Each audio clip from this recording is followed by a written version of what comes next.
You think you know what power looks like. You've seen it in boardrooms, in courtrooms, maybe even in the mirror on your best days. But real power, the kind that bends nations and breaks bloodlines, doesn't announce itself with fanfare.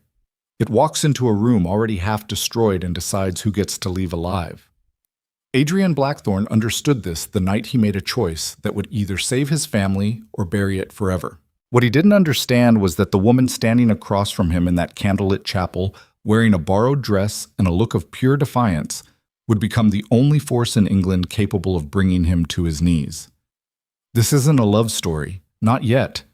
This is what happens when two people are thrown into a pit together and have to decide whether to climb out or drag each other down. Stay with me. You'll want to see how this ends. The chapel smelled of damp stone and something older, something that might have been incense once but had long since turned to dust in memory. Adrian Blackthorne stood at the altar with his hands clasped behind his back, his posture so rigid it looked like someone had carved him from the same granite that made up the walls. Outside, London was drowning in one of those relentless autumn rains that seemed designed to punish anyone stupid enough to believe in fresh starts. Inside, there were 7 people. A priest who looked like he'd rather be anywhere else. 2 witnesses who had been paid enough to forget this night ever happened. A lawyer whose entire career depended on never asking questions.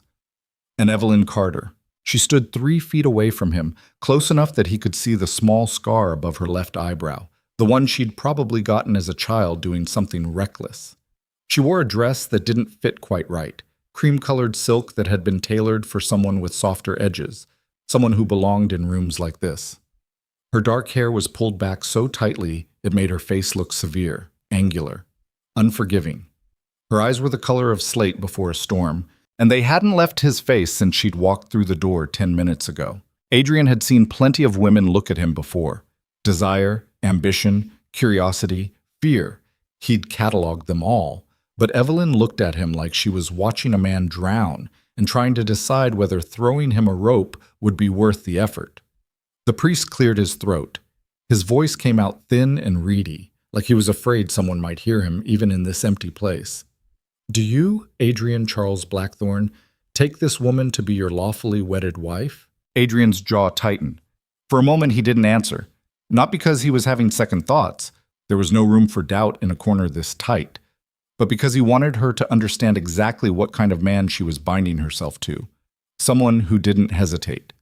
Someone who did what needed to be done, no matter how it tasted going down. I do. His voice was flat, transactional. He might as well have been signing a contract, which in every way that mattered, he was. The priest turned to Evelyn. His hands trembled slightly as he held the prayer book. Do you, Evelyn Margaret Carter, take this man to be your lawfully wedded husband? Evelyn's mouth curved into something that wasn't quite a smile. It was sharper than that. Meaner. Do I have a choice? The lawyer shifted uncomfortably. One of the witnesses coughed. Adrian's expression didn't change, but something cold flickered behind his eyes. She was testing him already, pushing to see how far she could go before he pushed back. It was exactly what he would have done in her position, which meant she was either very smart or very dangerous. Possibly both. The priest looked between them helplessly. Adrian spoke before the man could spiral into a full panic. Answer the question, Miss Carter. Evelyn held his gaze. 5 seconds passed. 10. The rain hammered against the windows like it was trying to break in and stop this travesty before it became permanent. Then she spoke, and her voice was steady as a blade. I do. The priest rushed through the rest of it like the building was on fire. By the time he pronounced them man and wife, Adrian had already turned toward the small vestry where the registry waited. He didn't kiss her, didn't take her hand, didn't offer any of the theater that usually accompanied moments like this. They signed their names in silence, the scratch of the pen obscenely loud in the confined space. Evelyn's handwriting was surprisingly elegant, all loops and confidence. His was a brutal slash, efficient and unmistakable. When it was done, the witnesses signed below them. The lawyer produced a thick envelope from his coat and handed it to the priest, who took it with the air of a man accepting payment for his own damnation. No one spoke. There was nothing left to say. Adrian walked out first. The rain hit him like a punishment, soaking through his coat in seconds, but he didn't slow down. Behind him, he heard Evelyn's footsteps, quicker than his but just as determined. She caught up as he reached the carriage waiting in the shadows of the churchyard. "That's it?" she said. "No wedding breakfast? No toast to our future happiness?" Her voice dripped sarcasm. Adrian opened the carriage door and gestured for her to get in. When she didn't move, he finally looked at her properly. Rain plastered her hair to her skull and turned her dress nearly transparent, but she didn't seem to notice or care.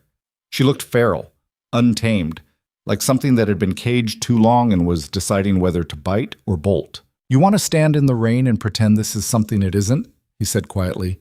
"Be my guest. But I'm going home.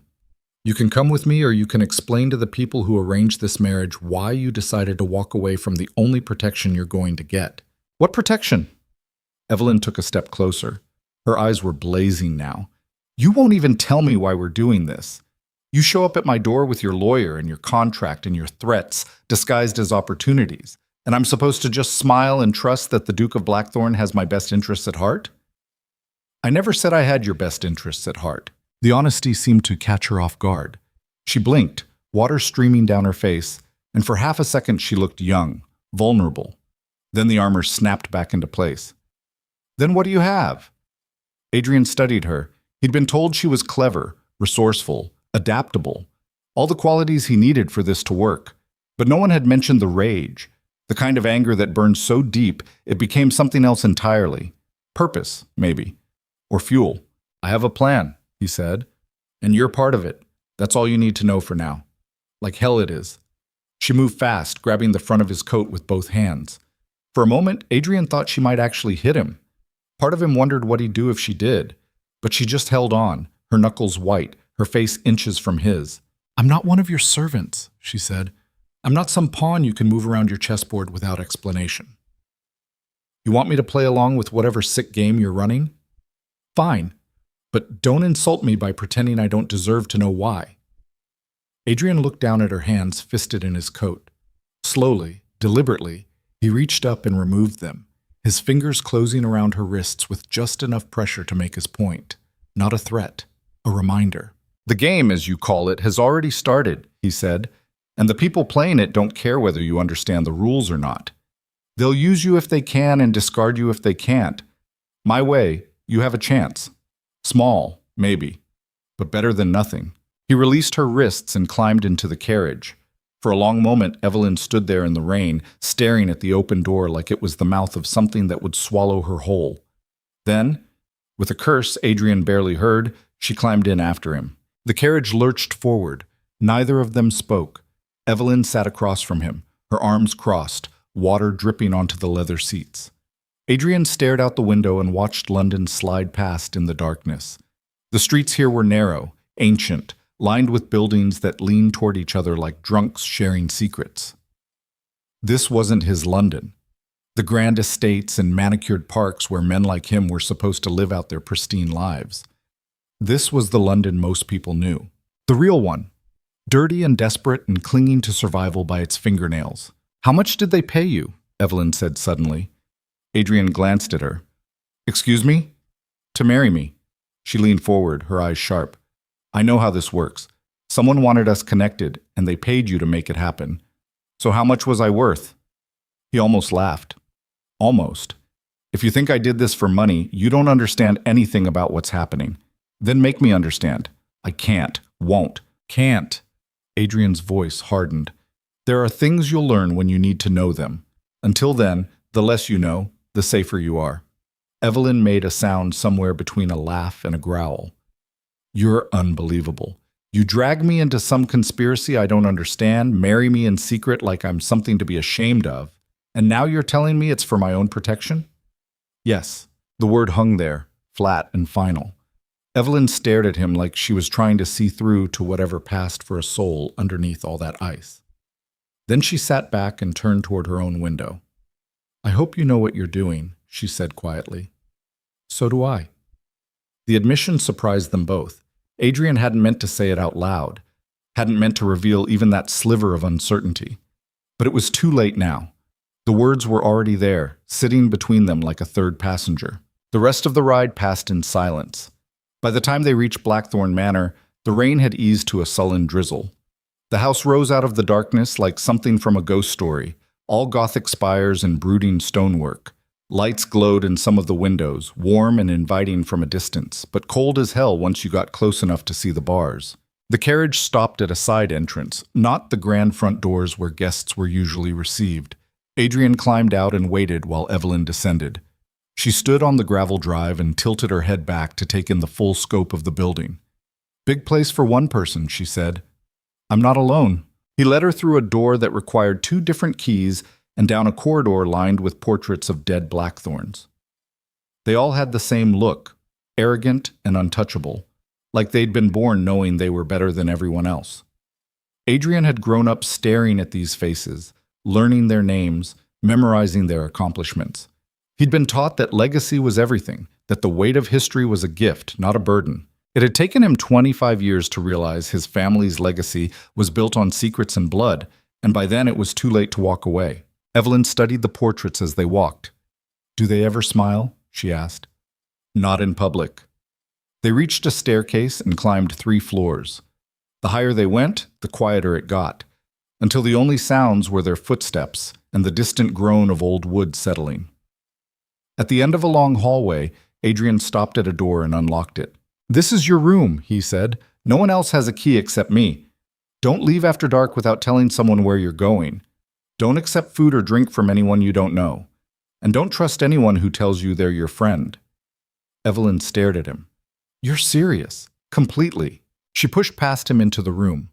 It was large, elegantly furnished, with a 4-poster bed and windows that overlooked the gardens. Under different circumstances, it might have been beautiful. Now it just felt like a very expensive cage. "And what about you?" she said, turning to face him. "Am I supposed to trust you?" Adrian met her eyes. The answer should have been simple. But standing there in the doorway with this woman who was now legally his wife, this stranger he'd bound himself to for reasons he couldn't fully explain, even to himself, the truth came out before he could stop it. "No," he said. "You'd be a fool if you did." Something shifted in her expression. Not softening, exactly, but a kind of recognition, like she'd just confirmed something she'd suspected all along. "At least you're honest about it," she said.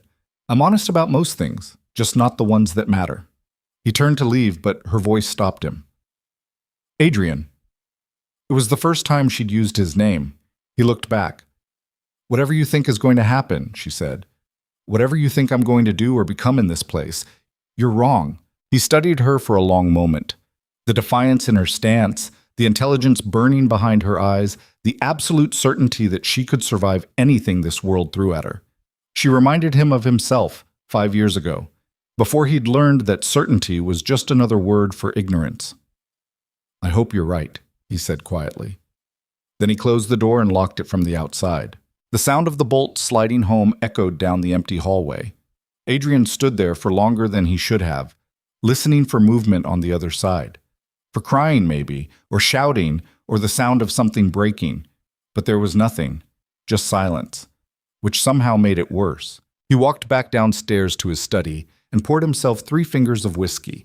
The fire had burned down to embers, and he didn't bother stoking it. He sat in the dark and drank and tried not to think about the look on Evelyn's face when he'd locked her in. Tried not to calculate how long it would take for her to start hating him, if she didn't already. The door opened without a knock. Marcus Wren stepped inside, his silver hair immaculate despite the late hour, his posture perfect as always. Adrian's oldest advisor and closest confidant, the man who'd taught him everything he knew about power and nothing about how to live with it. "Is it done?" Marcus asked. Adrian didn't look up from his glass. "It's done." "And the girl?" Angry, confused. Exactly what you'd expect. Marcus moved to the sideboard and poured his own drink. He swirled it thoughtfully before speaking. "You know this is going to get worse before it gets better. The Crestwoods won't stay quiet forever. And when they find out you've married, they won't find out." Adrian's voice was steel. "Not until I'm ready for them to know." "And when will that be?" "When I have proof." Marcus sat down across from him. In the dim light, his face looked older than usual, lined with something that might have been concern if Adrian hadn't known better. Marcus didn't do concern. He did strategy, leverage, calculated risk. Concern was for people who couldn't afford to be practical. The girl, Marcus said carefully. Does she know what she's tied to? No. Are you going to tell her? Eventually, if she lives long enough. The words came out harsher than he'd intended, but Adrian didn't take them back. They were true. Evelyn had walked into the middle of something that had been poisoning both their families for 30 years, and she didn't even know it yet. She didn't know that her mother's maiden name was Crestwood, didn't know that the blood in her veins made her the last legitimate heir to a fortune that men had killed to protect. Didn't know that marrying Adrian had just made her the most valuable and most vulnerable piece on the board. She'll figure it out, Marcus said. She's sharper than you expected, isn't she? Adrian took another drink. Yes. Good. You'll need that. The dull ones never survive this. He stood to leave but paused at the door. One more thing. The security you requested for the East Wing is in place. No one gets in or out without my authorization. But Adrian, if she is who we think she is, locking her up isn't going to keep her safe. It's just going to make her a stationary target. Then we'd better make sure no one knows where to aim. Marcus nodded once and disappeared into the dark hallway. Adrian sat alone with his whiskey and watched the last embers die.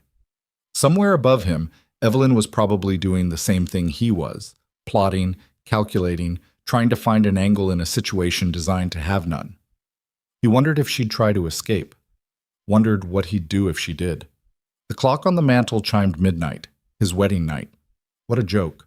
Adrian finished his drink and went upstairs to his own room, 3 doors down from Evelyn's. He didn't sleep. He lay in the dark and listened to the house settle around him, all its groans and whispers, and tried to remember the last time he'd made a choice that didn't feel like a betrayal of something. Someone. Himself, maybe. Around 3 in the morning, he heard footsteps in the hallway. Slow, deliberate, testing. He got up and moved to his door, opening it just enough to see out. Evelyn stood in front of her door in a nightdress someone must have left for her, one hand on the knob, the other pressed flat against the wood. She wasn't crying, wasn't even trembling. She was just standing there, perfectly still, like she was gathering herself for something. Then she turned her head and looked right at him. The distance between their doors couldn't have been more than 20 feet, but it felt like miles. They stared at each other across that dark space, and Adrian saw everything he'd been trying to ignore. The intelligence he'd need, the rage he'd have to manage, the pride that was going to make this so much harder than it had to be. Can't sleep either, she said quietly. No. Is this what marriage is like for you people? Standing in dark hallways, spying on each other? This isn't a marriage. It's a contract. Evelyn laughed, but there was no humor in it. You keep telling yourself that. But a contract doesn't require a priest and vows. You could have just paid me off, made me sign papers, kept me in some apartment across town. But you didn't. You married me. In a church, with witnesses. So whatever you're telling yourself this is, Your Grace, you're lying. The title sounded like an insult in her mouth. Adrian stepped into the hallway, letting his door close behind him. He moved closer, and she didn't back away. Of course she didn't. You want to know why I married you? He said. Really want to know? Yes. Because a contract can be broken. A signature can be forged. But a marriage, especially one recorded in church records, blessed by clergy, signed by witnesses, that's permanent. That's unbreakable. And I needed something unbreakable. Evelyn's eyes searched his face. What are you so afraid of? The question hit harder than he'd expected. For a moment, Adrian couldn't answer, couldn't find the right words to explain that fear wasn't even the right word for what drove him. It was bigger than fear. It was certainty. The absolute knowledge that if he made one wrong move, everything would collapse, and not just for him. I'm afraid, he said finally, that I'm exactly like my father. He hadn't meant to say it, hadn't planned to give her anything she could use against him. But something about the hour, the darkness, the way she stood there refusing to be small or scared or anything other than exactly who she was, it pulled the truth out of him. Evelyn's expression softened, just for a second. Then she nodded, like she understood something she hadn't before. Then we're both in trouble, she said, because I'm terrified I'm exactly like my mother. She turned and went back to her door, testing the lock one more time, even though she knew it wouldn't open. Then she looked at him over her shoulder. Good night, husband? Good night, wife. He waited until she disappeared back into her room before returning to his own. But he didn't go back to bed. He sat by the window and watched the sky slowly lighten, thinking about contracts and vows, and all the ways a man could trap himself while believing he was building an escape. When morning finally came, gray and reluctant, Adrian went downstairs to find Marcus already at the breakfast table with a newspaper and a pot of black coffee. He looked up as Adrian entered. "The Crestwood Ball is in 2 weeks," he said without preamble. "Everyone who matters will be there. If we're going to make a move, that's when we do it." Adrian sat down and poured himself coffee he didn't want. 2 weeks. It wasn't enough time. But then again, when had time ever been on his side? What about Evelyn? What about her? She'll need to attend. Marcus set down his newspaper. "You're going to parade her in front of the people who want her dead? I'm going to show them she's protected." There's a difference. Is there? Because from where I'm sitting, it looks like you're painting a target on her back. She already has a target on her back. Adrian's voice was cold. The moment she was born with Crestwood blood, she became someone they needed to eliminate. Hiding her just delays the inevitable. This way, at least we control the timing. And if something goes wrong, then we'll deal with it. Marcus studied him for a long moment. "You're getting attached to her. Don't be ridiculous. Then why risk it? Keep her here, safe, locked away where no one can touch her. Use her name for the legal claim, but keep her out of sight. That was always the plan. Plans change, not good ones." Adrian stood abruptly, the chair scraping against the floor. He moved to the window and stared out at the gardens, where morning mist clung to the hedges like something desperate not to let go. "I need her credible," he said without turning around. "If anyone suspects she's just a pawn, they'll find a way around her. But if they see her as a real person, someone with agency and intelligence and the ability to fight back, that changes the equation." Marcus was quiet for a long time. Then, "You respect her?" It wasn't a question. Adrian didn't answer, which was answer enough. The rest of the morning passed in meetings and correspondence. Adrian dealt with estate business, tenant concerns, financial reports, all the mundane machinery of wealth that kept turning whether you paid attention or not. But his mind wasn't on any of it. He kept thinking about Evelyn locked in that room, pacing probably, planning, refusing to accept the cage he'd built around her. Around noon, he had her tray sent up to her. Fresh bread, cold meat, fruit, cheese. Simple food, but good. An hour later, it came back untouched. He tried again at dinner, same result. By the third day, the staff was whispering. The new Duchess wouldn't eat. She barely slept. She'd stopped talking to the maids who brought her fresh clothes and water. She was withdrawing, shutting down, and Adrian knew exactly what that meant. She was getting ready to do something stupid. On the fourth night, he went to her room himself. He unlocked the door and found her standing by the window, still dressed despite the late hour. She didn't turn when he entered. "You need to eat," he said. "Why?" "Because you're no good to anyone dead. Maybe that's the point." The words hung in the air like smoke. Adrian closed the door behind him and moved closer, but not too close. He'd learned that much, at least. She was like a wild animal in a trap. Any sudden movement and she'd tear herself apart trying to get free.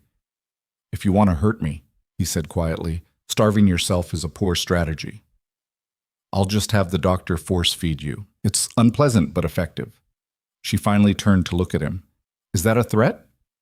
"It's a promise." They stared at each other. In the candlelight, Evelyn looked thinner than she had at the wedding, her cheekbones sharper, shadows under her eyes. But the fire was still there. If anything, it burned hotter. "You can't keep me locked up forever," she said. "I can keep you locked up until this is over. And when will that be?" "When you're safe." "I'll never be safe. Not in this house. Not with you." The accusation stung because it was true. Adrian moved to the small table where her untouched dinner sat congealing. He picked up the bread and tore off a piece, eating it deliberately. "It's not poisoned," he said. "If I wanted you dead, there are easier ways." "That's supposed to be reassuring?" "No, it's supposed to be logical." He sat down and gestured to the chair across from him. "Sit." "I'm not a dog." "Then stop acting like one. Sit down and eat, or I'll have you restrained and fed through a tube. Your choice." For a moment he thought she'd refuse, thought she'd make him follow through on the threat just to prove she couldn't be controlled. But then she moved to the table and sat, her movements stiff and reluctant. She didn't reach for the food. Adrian pushed the plate toward her. Why did you agree to marry me? The question seemed to catch her off guard. She blinked, then frowned. You know why? Because your lawyer said I'd end up dead or worse if I didn't. And you believed him? Didn't I have reason to? Adrian leaned back. Fair point. But there's believing you're in danger and agreeing to marry a stranger to escape it. That's a hell of a leap. Evelyn picked up a piece of cheese, turning it over in her fingers without eating. What else was I supposed to do? I grew up with nothing. No family, no money, no prospects. I learned a long time ago that survival means making the best of bad options. And your offer, as terrifying as it was, still looked better than staying where I was. Where were you? Working as a seamstress in a shop that paid me barely enough to eat. Living in a room so small I could touch both walls at once. Watching other women who were less skilled and less smart pass me by because they had the right name or the right connections or the willingness to spread their legs for the foreman. She said it flatly, without self-pity. Just facts. Adrian recognized that tone. He used it himself when talking about things that hurt too much to feel. So when someone shows up and offers you a way out, Evelyn continued, you don't ask too many questions. You take it and hope you can figure out the rest later. And have you? Figured it out? She finally looked at him directly. No, but I'm getting close. Adrian felt something shift in his chest. A warning, maybe, or recognition. She was dangerous, this woman he'd married.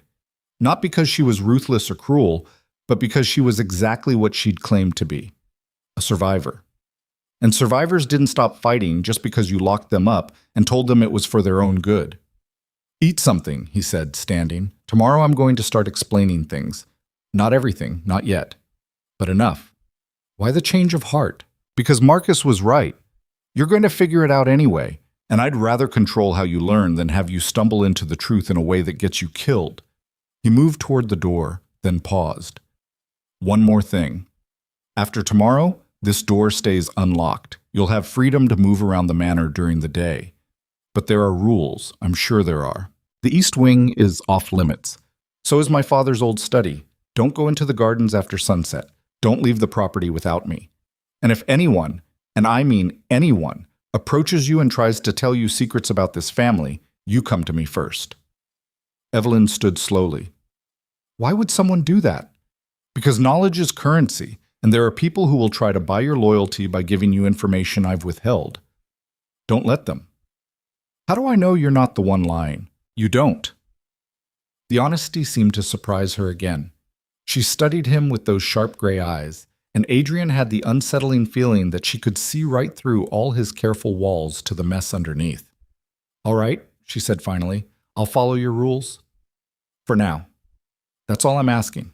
He left before she could change her mind, locking the door one last time. Tomorrow, it would stay open. Tomorrow, he'd start teaching her how to navigate the nightmare she'd married into. But tonight, he needed her contained. Because tomorrow meant setting things in motion that couldn't be undone, and once the wheels started turning, there would be no safe place for either of them. Adrian went back to his study and pulled out a locked drawer from his desk. Inside was a leather folder thick with documents, birth certificates, property deeds, letters yellow with age. His father's secrets. The evidence that explained everything and damned everyone. He spread them across his desk and began making notes, planning out exactly what Evelyn needed to know and in what order. How to explain that she was the daughter of a woman who'd been murdered for being born to the wrong family. How to tell her that the people who'd killed her mother wouldn't hesitate to kill her too if they discovered she existed. How to make her understand that their marriage, as cold and transactional as it seemed, was the only thing keeping both of them alive. The candle burned down to nothing. Adrian kept working. Outside, the first drops of rain began to fall, and somewhere in the house, Evelyn Carter Blackthorne, Duchess in name if not in practice, finally ate something and started planning her own survival.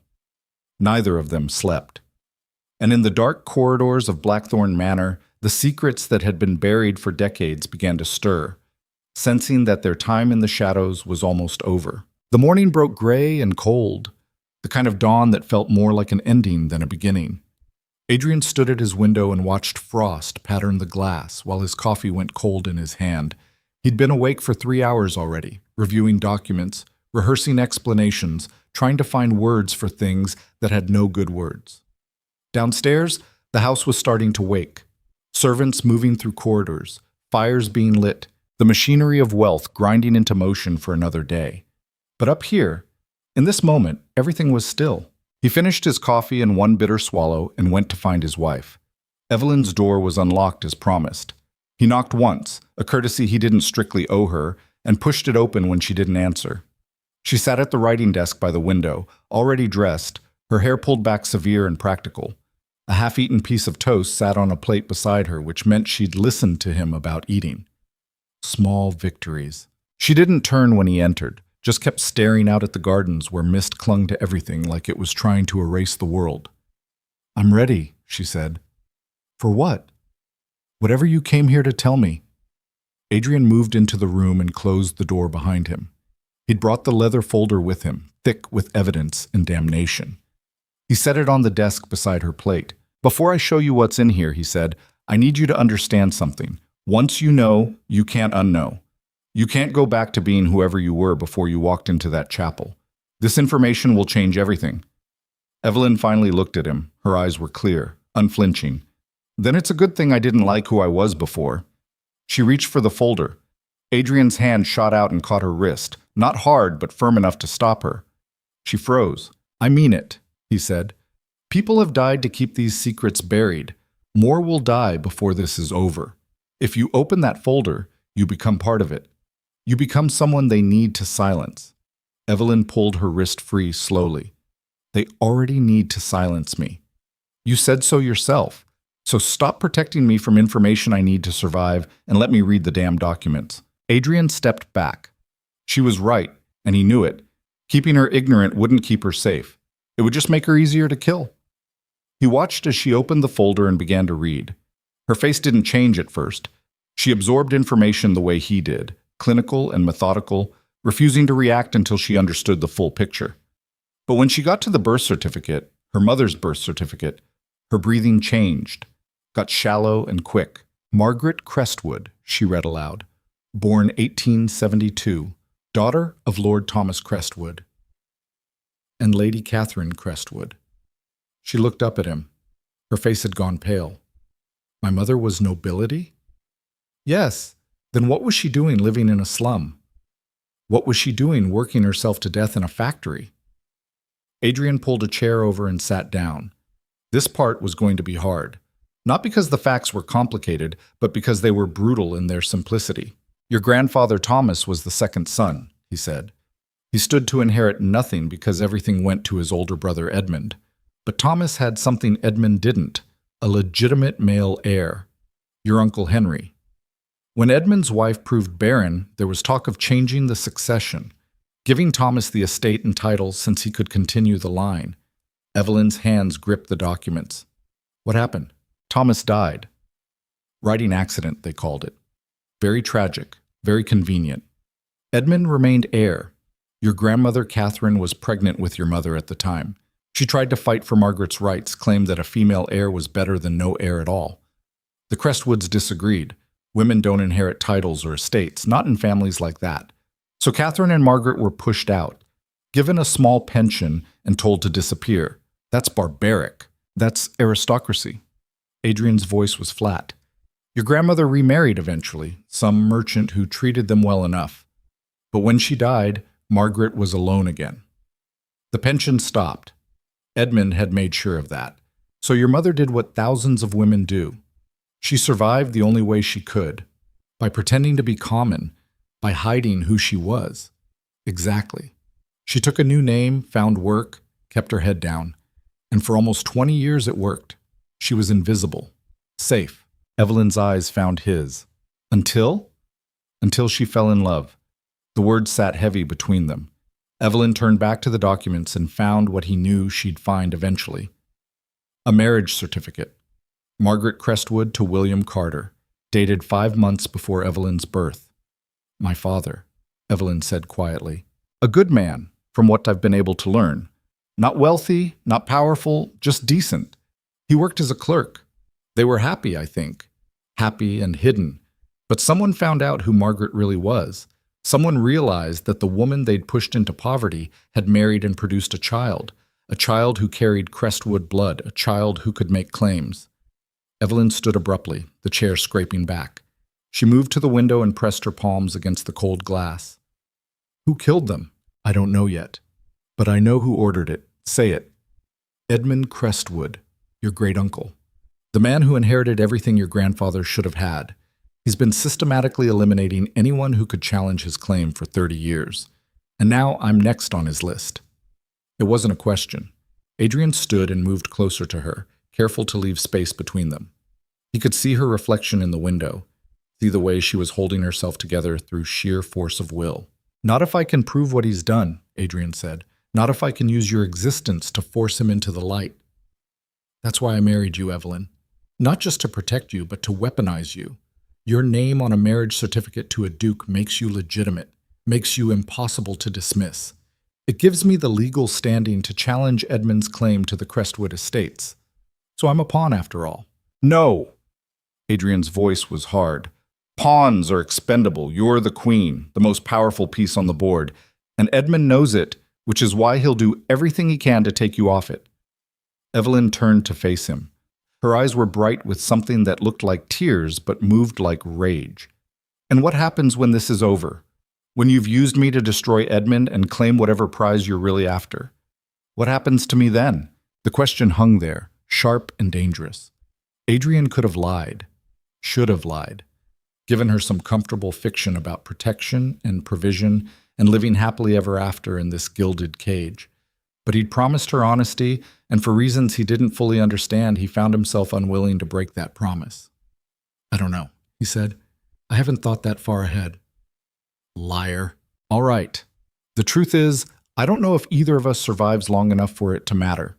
This isn't a game we can win, Evelyn. It's a game we can maybe not lose, and that's going to require both of us to do things we'll hate ourselves for. She stared at him for a long moment. Then she moved past him to the desk and gathered up all the documents, holding them against her chest like they were precious or dangerous or both. Fine, she said. I'll be your weapon. I'll stand where you tell me to stand and say what you tell me to say. But don't mistake compliance for trust, Your Grace. And don't ever forget that weapons can turn on the hand that wields them. I'm counting on it. The answer seemed to surprise her. Good, she said. Then we understand each other. She walked out of the room without waiting for dismissal, the documents still clutched in her hands. Adrian let her go. He'd given her what she needed: information, anger, purpose. Now she'd either use it to survive or let it destroy her. He didn't know which outcome he was hoping for. He found Marcus in the breakfast room, reading correspondence and making notes in his precise, economical handwriting. The older man looked up as Adrian entered. How did she take it? About as well as expected. She's angry. Good. Angry means alive. Marcus set down his pen. The Crestwood ball is in 12 days. We need to start preparing her. She's not ready. She doesn't have to be ready. She just has to be present. Let them see her. Let them wonder who she is and where she came from. By the time Edmund realizes who he's looking at, it'll be too late. And if he moves against her before we're ready, then we move first. Adrian poured himself more coffee he didn't want and sat down. The plan had seemed solid when they'd first conceived it. Marry Evelyn in secret, gather evidence, expose Edmund at his own ball in front of everyone who mattered. Clean, surgical, devastating. But now that the pieces were in motion, Adrian could feel it all starting to slip. Too many variables. Too many ways for this to end badly. There's something you should know, Marcus said. I had one of our people watching Edmund's townhouse last night. He received a visitor, late, after midnight. They talked for over an hour. Who? Marcus slid a piece of paper across the table. Adrian picked it up and read the name written there in Marcus's careful hand. His blood went cold. Are you sure? Positive. Marcus's face was grim. Which means they know something. Maybe not everything, but enough to be concerned. Adrian crumpled the paper in his fist. We need to accelerate the timeline. To what? Tomorrow? We're not ready, Adrian. You said so yourself. Then we get ready. Because if Edmund is meeting with that particular person, it means he's planning something that can't wait for a ball 2 weeks from now. They spent the next 3 hours in Adrian's study, recalibrating strategy, redrawing plans, sending messages to people who owed them favors or feared them enough to comply. By noon, they had something resembling a new approach, riskier than the first, faster, with less room for error. But it might work. Might. Adrian went looking for Evelyn and found her in the library, surrounded by books she'd pulled from the shelves. History texts, legal documents, genealogies of noble families going back 200 years. She'd been doing research, teaching herself the rules of the world she'd been born into and then thrown out of. "We're moving up the timeline," he said without preamble. She looked up from a book about property law. "How far?" 5 days. "There's a dinner party at the Ashworth estate. Smaller gathering, less formal than the ball, but everyone who matters will be there. We're going to announce our marriage." Evelyn closed the book slowly. "That's suicide. It's necessary." "Because you say so." "Because Edmund is making moves, and we need to counter them." Adrian moved into the room and sat across from her. "I know this is happening fast. I know you're not prepared. But the alternative is waiting for him to strike first, and I can't allow that." "You mean you won't risk losing control of the situation?" "I mean I won't risk your life on the hope that Edmund shows mercy." "Because he won't. He's killed too many people to stop now." Evelyn's jaw tightened. "Fine. 5 days. What do I need to do?" "Learn to be a duchess." Adrian's voice was harder than he intended. "Learn to walk into a room like you own it. Talk to people who think you're beneath them. Smile when you want to scream. You'll need to be perfect, Evelyn. One mistake and they'll tear you apart. No pressure then. This isn't a joke." "I know it's not a joke." She stood, her eyes blazing. "You think I don't understand what's at stake? You think I haven't spent every moment since reading those documents calculating exactly how many ways this can go wrong? I'm not stupid, Adrian. I'm terrified. But I'm also still here, still standing. So if you need me to play Duchess for 5 days, I'll play Duchess. Just don't confuse the performance with reality." She walked out before he could respond. Adrian sat in the empty library and listened to her footsteps fade down the hallway. She was right, of course, about all of it. But that didn't change what needed to happen. Didn't change the fact that in 5 days he was going to walk her into a den of predators and ask her to pretend she belonged there. He just hoped she was a better actress than he was. The next 4 days passed in a blur of preparation. Marcus brought in a tutor who taught Evelyn etiquette, deportment, the 1,000 invisible rules that governed aristocratic society.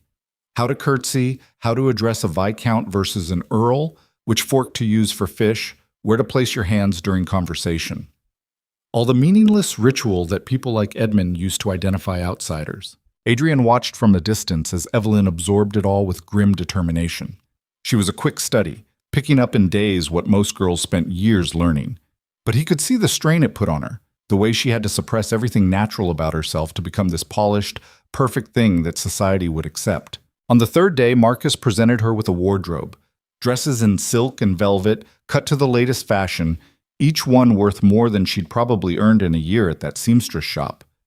Evelyn stood in her room surrounded by luxury and looked like she wanted to burn it all. "This is too much," she said. "It's the minimum," Adrian replied. "You're a duchess now. Act like it. I'm a girl from the slums wearing a dead woman's clothes. You're a crestwood and a blackthorn. Start believing it." She spun on him, her face flushed. "You want me to believe I'm one of you? Fine.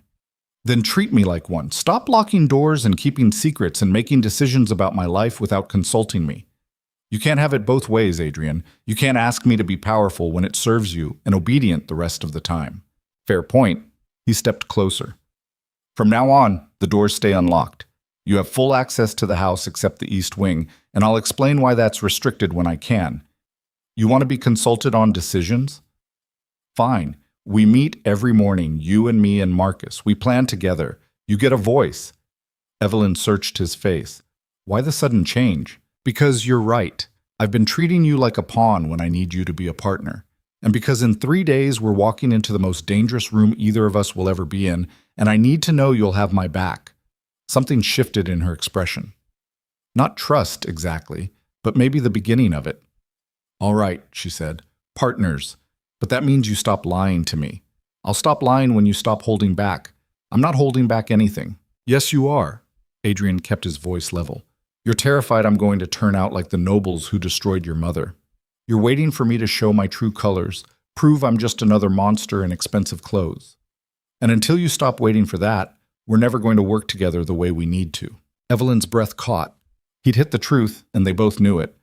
For a long moment, she just stared at him, and Adrian wondered if he'd pushed too far, said too much. Then she nodded once, sharp and final.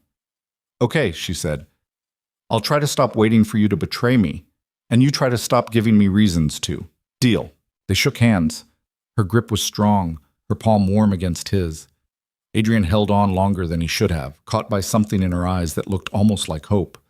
Then she pulled away and turned back to the dresses. Help me choose, she said.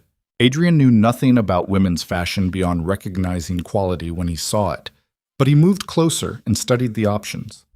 There was a deep green silk that matched her eyes when she was angry, a midnight blue with silver embroidery that would catch the light, and a wine-colored velvet that looked like blood in the shadows. That one, he said, pointing to the blue. Why? Because it doesn't apologize. It's elegant, but it has teeth, like you. Evelyn picked up the dress and held it against herself, studying her reflection in the mirror. I barely recognize myself, she said quietly. Good. That's the point. She met his eyes in the reflection. Is that what you did? Stopped recognizing yourself until you became someone who could survive in this world? Every day. The admission hung between them. Then Evelyn carefully hung the dress back up and turned to face him properly. The dinner party. What exactly is going to happen? We'll arrive together. I'll introduce you as my wife. People will be shocked, angry, confused. Let them. Your job is to stand there and look like you have every right to be exactly where you are. Edmund will be there. He'll try to rattle you, maybe threaten you. Don't engage, just stay close to me. And if he does more than threaten, then we improvise. Adrian's voice was cold. But understand this. Once we walk through those doors, there's no going back. We're declaring war on one of the most powerful families in England. They will come after us with everything they have. We're already at war. We're just making it official. She was right again. They'd been at war since the moment Adrian signed his name in that church registry. Since the moment Evelyn was born with the wrong blood in her veins. All they were doing now was stepping onto the battlefield and letting everyone see them. Adrian left her to prepare and went to finalize his own arrangements. He met with lawyers to ensure all the documents were in order. Spoke with allies who'd promised support but might vanish the moment things got dangerous. Checked and rechecked the evidence they'd need if this went to court or scandal or both. Marcus found him that evening in the study, staring at the same papers he'd been staring at for 3 hours. You're going to burn a hole in them if you keep looking like that, Marcus said. I'm trying to find the flaw. The thing we've missed. There's always a flaw. You know that. No plan survives contact with reality. Then what am I doing? Adrian threw down his pen. What am I risking her life for if it's all going to fall apart anyway? Marcus poured 2 glasses of whiskey and pushed one across the desk. You're doing what your father should have done 20 years ago. You're choosing justice over expedience. It might not work. You might both end up dead or destroyed, but at least you'll have tried. And if trying isn't enough, then we'll have failed honorably. Marcus raised his glass. To failures worth attempting. Adrian didn't drink. He couldn't shake the feeling that he'd set something in motion that would consume them all. That marrying Evelyn hadn't saved her. It had just changed the way she'd die. The night before the dinner party, Adrian couldn't sleep. He walked the halls of Blackthorn Manor and listened to the house settle around him, all its old ghosts and older secrets. He found himself outside Evelyn's room without meaning to. The door was unlocked as promised. He stood there for a long time, his hand on the knob, debating. Then he knocked quietly and pushed it open. Evelyn sat by the window in her nightdress, her hair loose around her shoulders. She looked younger like this, more vulnerable. She turned when he entered but didn't seem surprised to see him. Can't sleep either? She asked. No. Come in then. Misery loves company. Adrian closed the door behind him and moved to the window. Outside, London was dark except for scattered lights. Somewhere out there, Edmund Crestwood was planning his next move. Somewhere out there, people were already dying in a war neither side had officially declared. Are you afraid? He asked, terrified. Evelyn pulled her knees up to her chest, but also angry. And anger is more useful than fear. That's what my father used to say. Was he a good man? No. Adrian's voice was hollow. He was brilliant and ruthless and completely without mercy. He built this empire by destroying anyone who got in his way, and I spent my whole life trying not to become him, trying to be better, smarter, more humane. But here I am, doing exactly what he would have done. Using you like a weapon, risking your life for power. Is that what you think this is about? Power? What else would it be about? Justice, maybe. Or revenge? Or just refusing to let evil men win because fighting back is too hard? She said it simply, like it was obvious. Adrian stared at her. You really believe that? I have to. Because if I don't, if I let myself believe this is just one group of rich people fighting another group of rich people and I'm caught in the middle, then I'm just a victim. And I'm done being a victim. Adrian sat down on the floor beside her chair. It was improper, probably scandalous if anyone saw, but he was too tired to care. What happened to you? He asked quietly. Before all this? What made you so angry? Evelyn was quiet for a long time. When she finally spoke, her voice was distant, like she was talking about someone else. I was 13 when my mother died, she said. Consumption, they called it. But really it was poverty and exhaustion and breathing factory dust for 20 years. She tried so hard to protect me, to give me a better life. But in the end, there was nothing left. She died in a charity ward surrounded by strangers. And I realized that's how most people die. Forgotten and alone. I promised myself I'd never be forgotten, never be invisible. If I was going to suffer, at least it would mean something. Adrian felt something crack inside his chest. He'd known she'd had it hard, known she'd come from nothing, but hearing the specifics made it real in a way the documents never had. I'm sorry, he said. Don't be. She looked down at him. I'm not telling you this so you'll pity me. I'm telling you so you understand why I'm doing this. It's not about becoming nobility or wearing fancy dresses or any of that. It's about looking the people who killed my mother in the eye and making them see me. Making them know I exist and I'm not going anywhere. Then we want the same thing, do we? Because from where I'm sitting, you want to destroy Edmund Crestwood. I want to destroy everything he represents. What's the difference? One is personal. The other is systemic. Adrian studied her face in the moonlight. She looked fierce and fragile at the same time, like a blade made of glass. He wondered what it would take to break her, wondered if he'd already done it by dragging her into this. Evelyn, he said carefully, if this goes wrong tomorrow night, if Edmund moves against us and I can't stop him, run. What? Don't try to be brave. Don't try to fight. Just run. Get as far from London as you can and never look back. She shook her head. I'm not running. You might have to. I didn't marry you to run at the first sign of trouble. She slid off the chair and sat beside him on the floor, close enough that their shoulders touched. I married you because it was the only move that made sense. And now we're committed, both of us. So stop trying to give me an out. There isn't one. Not for you and not for me. Adrian looked at her. Really looked at her, past the anger and the fear to whatever it was underneath that kept her standing when anyone else would have crumbled. He'd thought marrying her would be like every other calculated decision he'd made. Cold, practical, forgettable. But sitting here on the floor in the dark with this woman who refused to break, he realized he'd miscalculated. She wasn't a weapon or a pawn or even a partner. She was something more dangerous than that. She was becoming necessary. Tomorrow, he said, we walk in together, we leave together, and whatever happens in between, we don't let them see us bleed. Agreed. They sat in silence as the night wore on toward dawn. Neither of them moved to leave. Neither of them wanted to face the morning alone. And when the first light finally crept across the floor, they stood together and prepared to do something neither of them would survive unchanged. The dinner party was at 7. Adrian dressed carefully, every detail perfect, every piece armor disguised as fashion. He met Evelyn in the entrance hall. She wore the midnight blue dress, her hair arranged in some complicated style that made her look older, more severe. She'd painted her lips dark red. War paint, he realized. She was going into battle. You look formidable, he said. Good. That's what I was going for. Marcus appeared from the study with a leather case. Final documents, he said. Everything we need if this turns legal, and a few things we need if it turns violent. Adrian took the case without asking what the violent options were. He already knew. Marcus didn't come unprepared. The carriage ride to the Ashworth estate took 20 minutes that felt like hours. Evelyn sat across from him, perfectly still, her hands folded in her lap.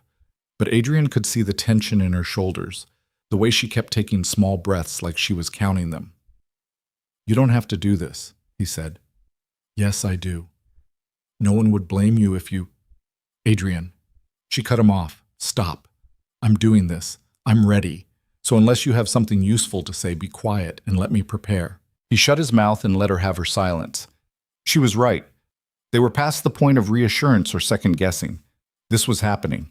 The carriage stopped. Adrian heard voices outside, other guests arriving, the susurrus of high society gathering to perform for each other. He climbed out first and turned to help Evelyn down. Her hand in his was steady, not shaking at all. She stepped onto the gravel drive and lifted her chin, and something in her shifted. The girl from the slums disappeared.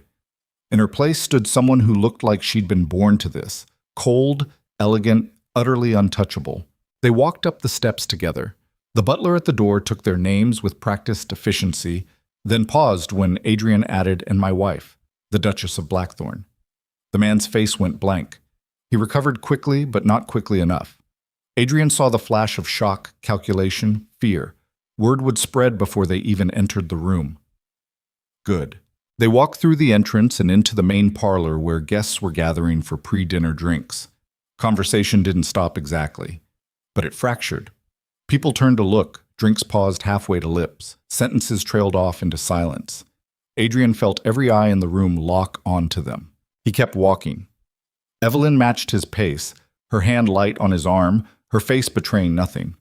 They moved through the crowd like they owned it, and Adrian watched understanding dawn on face after face. The Duke of Blackthorn had married. The most eligible bachelor in England was suddenly off the market, and no one had known. No announcement, no courtship, no society gossip, just done. Questions would come. Demands for explanation. But first would come the performance. The polite congratulations laced with poison, the careful probing to figure out who this woman was and where she'd come from and what it meant. Lord Ashworth approached first, his smile tight. "Blackthorn," he said. "What a surprise. You didn't mention you'd be bringing a guest." "Not a guest." Adrian's voice was level. "My wife. Your—" Ashworth's eyes went to Evelyn, assessingly. "I wasn't aware you'd married. Recently." Adrian performed the introduction. "Evelyn, this is Lord Ashworth, our host.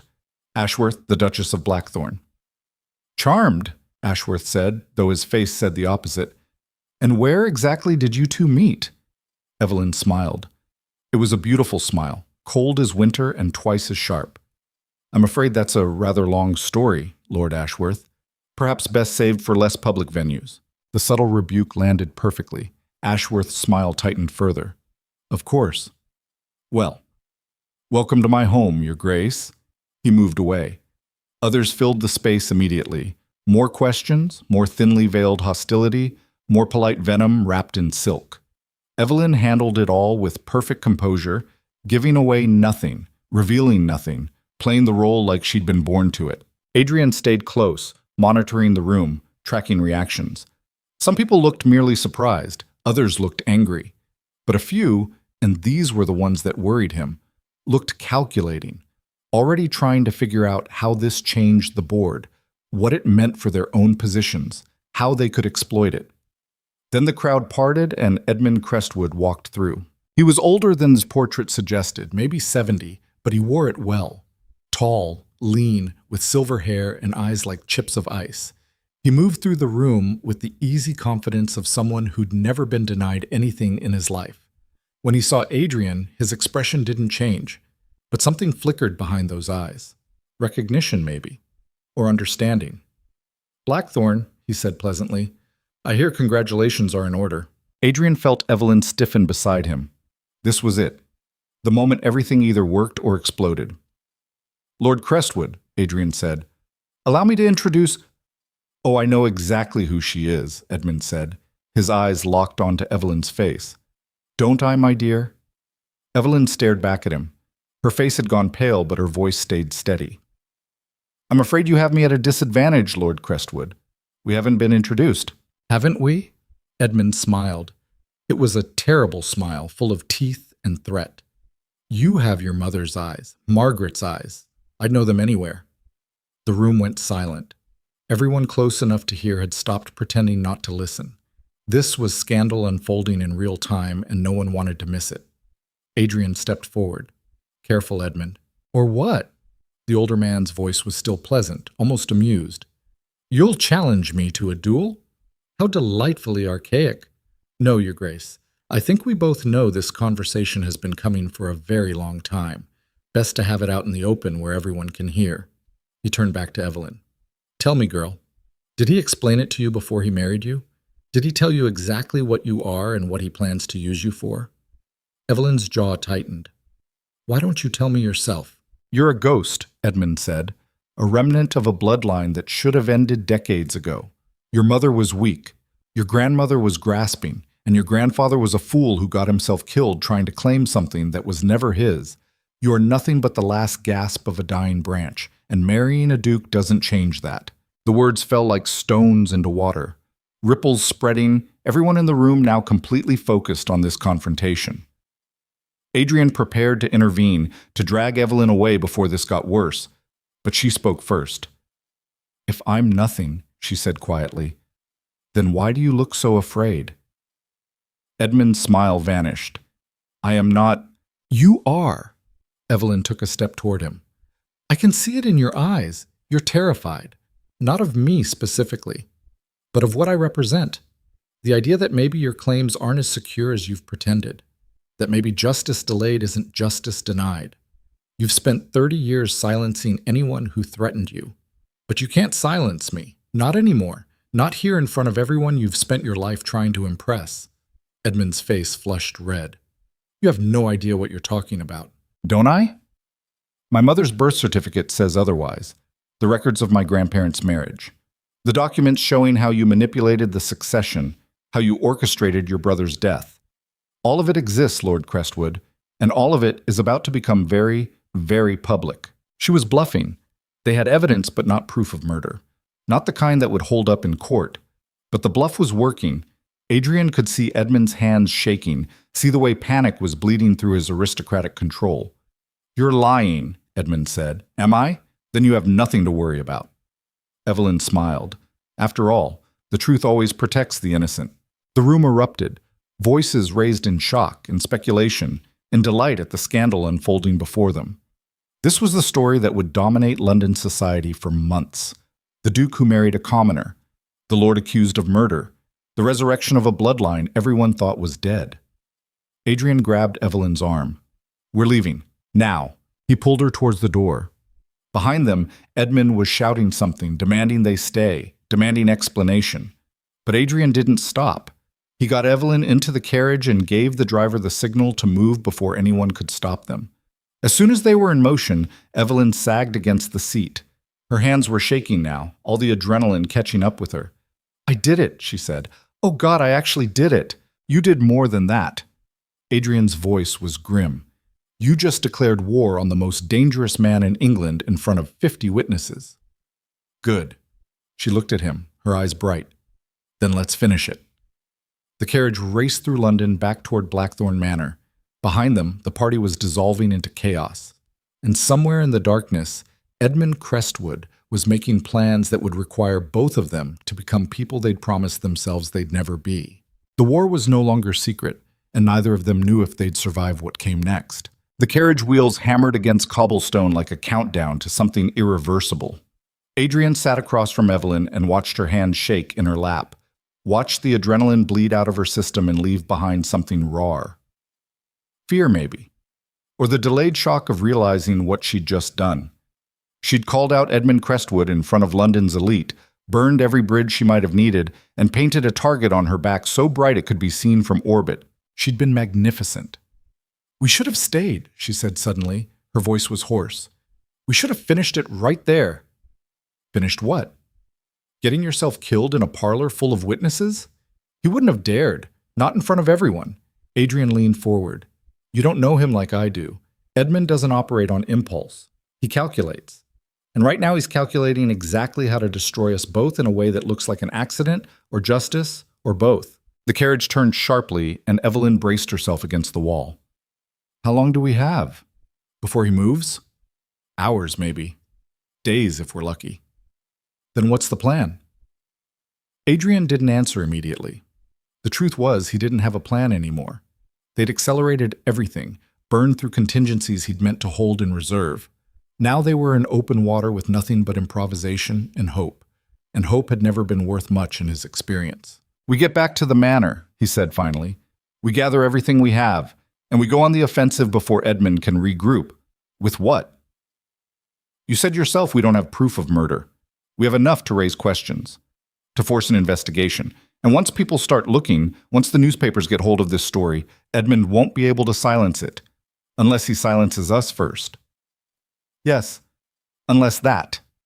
Evelyn's laugh was bitter. You really know how to inspire confidence. I never promised you confidence. I promised you a chance.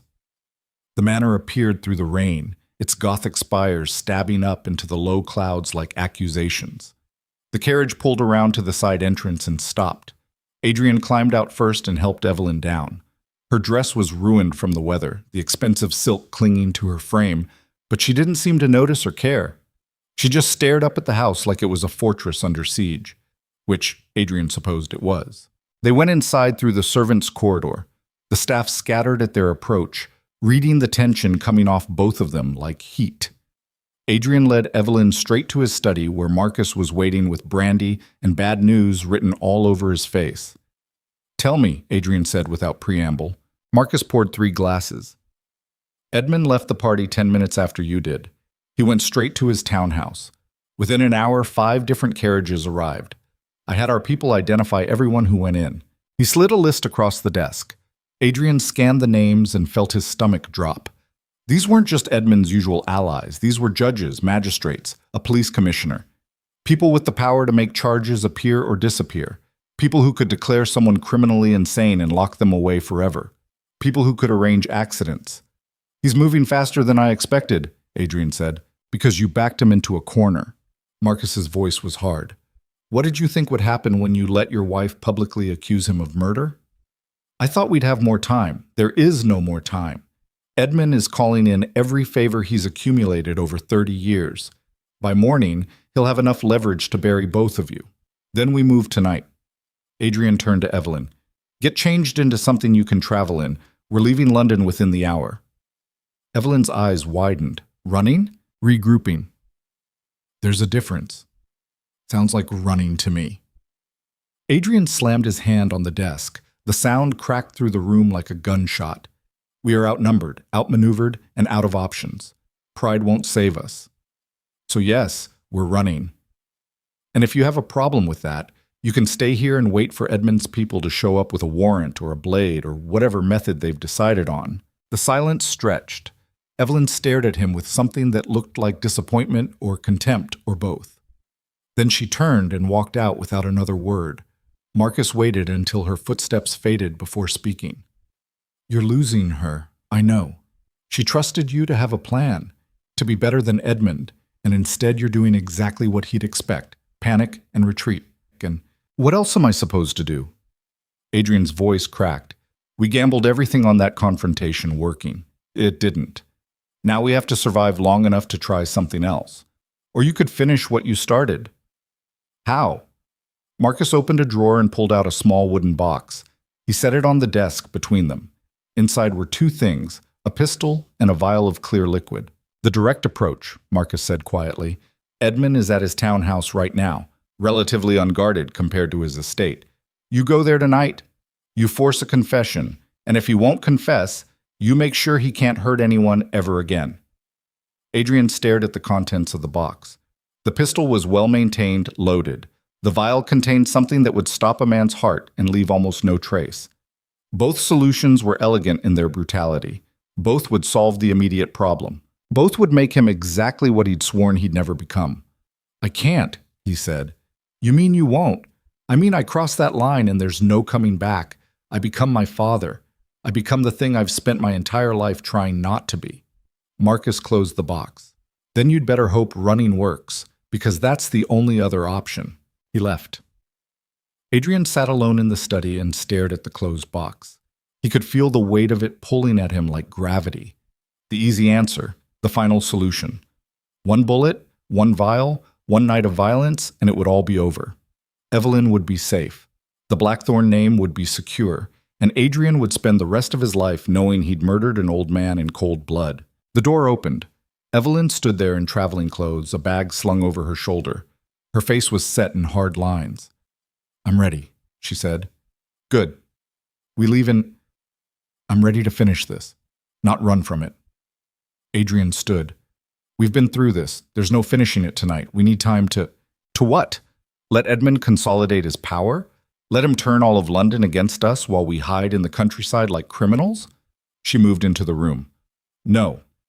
You wanted a partner. You wanted someone who'd stand with you. Well, here I am, standing. So stop trying to protect me and let me fight. You don't understand what you're asking." "Don't I?" Her voice rose. "I've been fighting my entire life, Adrian. Fighting to eat, fighting to survive, fighting to matter. You think I'm afraid of one old man with money and connections? I called him out in front of everyone who matters. I'm not backing down now.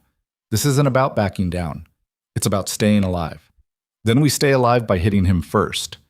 She saw the box on his desk, saw his eyes flick toward it. "Oh, so you do have a plan. You just don't want to share it with me." "It's not a plan. It's murder." The word hung there. Evelyn walked to the desk and opened the box. She looked at the pistol, then the vial, then back at Adrian. "Is it loaded?" she asked. "Yes." She picked up the gun. It looked wrong in her hand, too heavy, too final, but she didn't put it down. "Then let's go pay Lord Crestwood a visit. Evelyn, this isn't a... You said we're partners." She met his eyes. "Partners don't lie to each other. Don't hide options because they're unpleasant. You were considering this. Don't pretend you weren't. Considering isn't the same as doing. It is if you're desperate enough." Adrian moved around the desk. "Give me the gun." "No. Give it to me now. Make me." They stood frozen, the pistol between them like a challenge or a promise. Adrian could see the determination in her face, the rage that had been building since she learned how her mother died. She wanted blood, wanted justice or vengeance or whatever word made it easier to pull a trigger. And part of him understood. Part of him wanted the same thing. "If you do this," he said quietly, "you can't undo it. You'll be a killer. That stain doesn't wash off." "I'm already a killer." She lowered the gun slightly. Maybe not with weapons, but with words, with choices. With all the times I survived at someone else's expense. We're all killers, Adrian. Some of us are just more honest about it. That's Edmund talking. That's his worldview, his poison. Don't let him infect you. He already has. The moment I married you, the moment I agreed to this plan, I became part of the same system that killed my mother. The same brutal calculation of power and survival. You think you're different? You think you're better? You married me as a weapon. Deployed me at that dinner like a chess piece. So don't stand there and lecture me about morality when you've already sacrificed yours. The words landed like blows. Adrian felt something crack inside him because she was right. About all of it. He told himself he was better than his father, better than Edmund, better than the whole rotten aristocracy he'd been born into. But when the pressure came, when survival was on the line, he'd done exactly what they would have done. Used people, manipulated situations, prepared to kill if necessary. The gun was still in Evelyn's hand. Adrian reached out slowly and took it from her. This time she let him. He set it back in the box and closed the lid. "We're not doing this," he said. "Not tonight. Not like this." "Then what are we doing? I don't know. But I know crossing this line doesn't end with Edmund. It ends with us becoming the next tyrants, the next generation of monsters justifying horror in the name of survival. And I won't do that to you. Maybe you don't get to decide what happens to me. Maybe not. But I can decide what I do. And I'm not putting murder on your conscience, even if it costs us everything?" "Yes." Evelyn stared at him for a long moment. Then she nodded once, sharp and final. "All right, we'll try it your way. But Adrian, if your way gets us killed, I'm going to be furious." The tension broke slightly. Not enough to call it relief, but enough to breathe. Adrian moved to the window and looked out at the rain-soaked gardens. Somewhere in London, Edmund was mobilizing forces they couldn't match. Somewhere closer, probably inside this very house, other dangers were gathering. He could feel it. That particular pressure that came before violence, like the air getting thick before a storm. We fortify, he said, lock down the manor, post guards, make ourselves a hard target. In the morning, we contact the newspapers. Get the story out publicly before Edmund can suppress it. Force it into the open where he can't control the narrative. And if he moves before morning, then we fight. With what? You just decided we're not killers. I said we're not murderers. Killing someone who's actively trying to kill you is called self-defense. Evelyn almost smiled. You're very good at finding loopholes in your own morality. I've had a lot of practice. They spent the next 2 hours preparing. Marcus coordinated with the household staff, moving the most loyal servants into defensive positions, sending the rest home with instructions to stay away until this was resolved. Weapons were distributed. Former soldiers who worked as groundskeepers were armed and stationed at the entrances. The house transformed into something between a fortress and a tomb. Adrian found himself in the armory selecting rifles and pistols with Marcus. The older man worked in silence, his face grim. You should have let me handle this years ago, Marcus said finally. When your father first discovered Edmund's involvement in Thomas Crestwood's death, I told him then, eliminate the threat before it grows. But he wanted proof, wanted to do it legally, wanted to preserve his precious honor. And look where that got him. Dead, Adrian said flatly.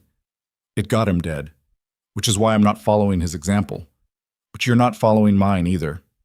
Marcus loaded a rifle with sharp, efficient movements. You're stuck between two approaches, trying to thread some imaginary moral needle, and that hesitation is going to kill you. Maybe. But at least I'll die as myself. That's what you think makes you different from him? From Edmund? From your father? From me? The illusion that there's some essential self that remains pure no matter what you do? Marcus's voice was cold. There's no essential self, Adrian. There's only what you've done and what you're willing to do. Everything else is fantasy. Then I'll die for my fantasy. You won't die alone. You'll take that girl with you. Is your pride worth her life? Adrian's hand stilled on the weapon he was loading. The question hung there, accusatory and impossible to answer. Was his reluctance to become a murderer worth Evelyn's life? When he'd married her, he'd promised to protect her. Did protection have limits? Were there lines he wouldn't cross even if crossing them meant keeping her alive? He didn't know. And the not knowing terrified him more than anything Edmund could do. The clock struck midnight. Marcus left to check the perimeter. Adrian stayed in the armory, surrounded by weapons he might have to use, and tried to remember the last time he'd felt certain about anything. It must have been years ago, before his father's death, before he'd learned that power was just organized brutality with better table manners. Footsteps in the corridor made him turn. Evelyn appeared in the doorway, holding 2 cups of tea like an offering or an apology. Thought you might need this, she said. Adrian took the cup. It was Earl Grey, strong and bitter. They drank in silence for a moment. I'm sorry, Evelyn said finally, for what I said earlier, about you using me. I was angry and frightened and I lashed out. You weren't wrong, though. Maybe not. But it wasn't fair. You've been honest with me from the beginning. Brutal, but honest. And I chose this. I keep choosing it. Adrian set down his tea. Why? Why keep choosing the hard path when you could have walked away a dozen times? Evelyn considered the question. When I was 14, she said, there was a girl in my building, younger than me, maybe 10 or 11. Her father drank, her mother worked nights, and men knew this, knew she was alone. One night I heard her screaming, heard someone hurting her, and I didn't do anything. I sat in my room and I covered my ears and I told myself it wasn't my business, that getting involved would only make things worse for me. Adrian waited. The next morning she was gone. They found her in the river 3 days later, and I knew I could have stopped it, could have screamed for help, broken down the door, done something, but I chose my safety over hers, and I've had to live with that choice every day since. She looked up at him. So when you offered me a chance to fight back against people like Edmund, people who hurt the powerless because they can, I didn't see a choice. I saw a debt, a chance to not be the girl covering her ears anymore. And maybe that makes me foolish or reckless or whatever you want to call it, but it makes me able to look at myself in the mirror. Adrian felt something shift in his chest. Not softening exactly, but understanding. They were the same, he and Evelyn. Both trying to atone for sins that couldn't be undone. both choosing the hard path because the easy one had cost too much the first time. "We're going to survive this," he said. "Both of us. I don't know how yet, but we will. You sound almost convinced. I'm working on it." A bell rang somewhere deep in the house. 3 short chimes, the signal Marcus had established for intruders on the grounds. Adrian grabbed a rifle and moved toward the door. Evelyn was right behind him. "Stay here," he ordered. "Not a chance." They ran through the corridors toward the main entrance. Marcus was already there with 4 men, all armed, all watching the front gates through narrow windows. Adrian joined them and looked out. At least 20 men surrounded the property. They wore no uniforms, carried no identifying marks, but their movements were coordinated and professional. Not a mob, a tactical force.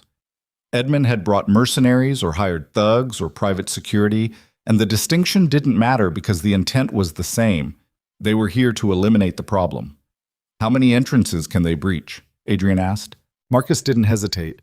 "All of them if they want to badly enough. We have maybe a dozen men. They have twice that, plus surprise, plus no legal concerns about what they do once they get inside. So we're trapped. For now." Adrian's mind raced through options. They could try to negotiate, but Edmund wasn't interested in negotiation. They could try to escape through the gardens, but these men would have covered those exits. They could fight, but the numbers were against them, and every minute they stayed pinned here, Edmund was building a narrative that would justify whatever bodies were found in the morning. There was a noise behind them. Adrian spun to find Evelyn standing there with the wooden box from his study. She'd already opened it, already taken out the pistol and the vial. "What are you doing?" "Giving you an option you won't take yourself." Her voice was steady.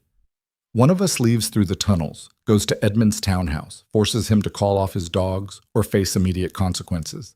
The other stays here and holds the line. That's insane. It's the only play we have left." Adrian moved toward her. "Give me the gun, Evelyn." "No. Because if I give it to you, you'll be the one going. And I'm not watching another person I care about die for a choice I should be making." The admission hung between them. Another person I care about.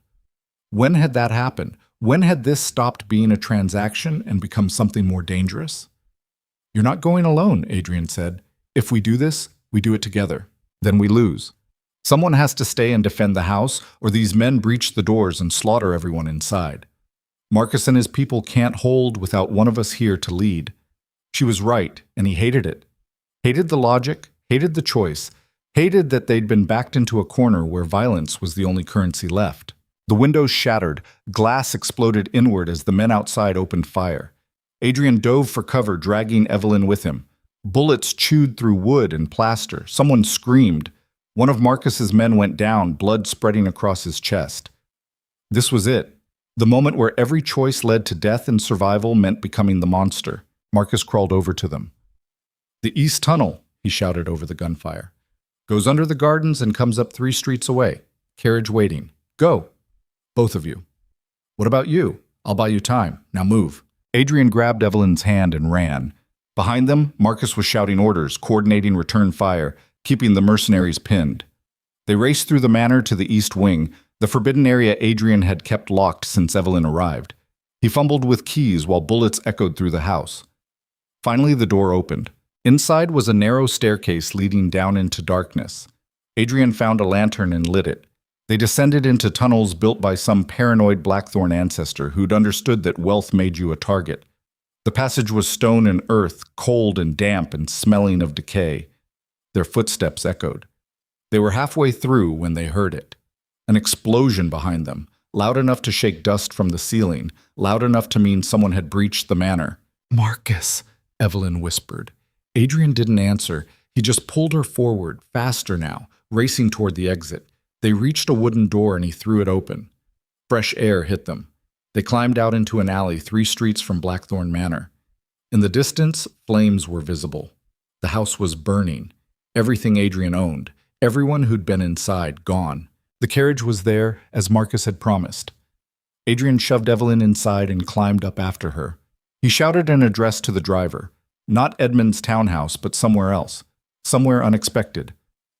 "Where are we going?" Evelyn asked. "To finish this. Not Edmund's way. Not my father's way. But the only way left." Adrian's hand went to the pistol Evelyn still held.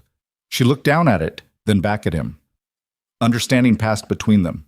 They'd tried honor, tried law, tried everything civilized society was supposed to provide. And civilization had answered with mercenaries and fire and death. So they'd answer with the only language Edmund understood. The carriage raced through London toward an ending neither of them would survive unchanged. Behind them, Blackthorn Manor burned. And ahead, in a townhouse surrounded by men who thought they were untouchable, Edmund Crestwood was about to learn what happened when you cornered people who had nothing left to lose. The carriage tore through London streets like something fleeing damnation. Adrian gripped the edge of the seat as they careened around corners, the driver pushing the horses harder than was safe or sane. Beside him, Evelyn sat with the pistol in her lap, her face illuminated in flashes by the street lamps they passed. She looked different now, harder, like something inside her had calcified into resolve. Adrian understood the transformation because he felt it happening to himself. There was a freedom that came with losing everything, a terrible clarity that emerged when survival stopped being about preservation and became about retribution. His house was burning, his people were dead or dying.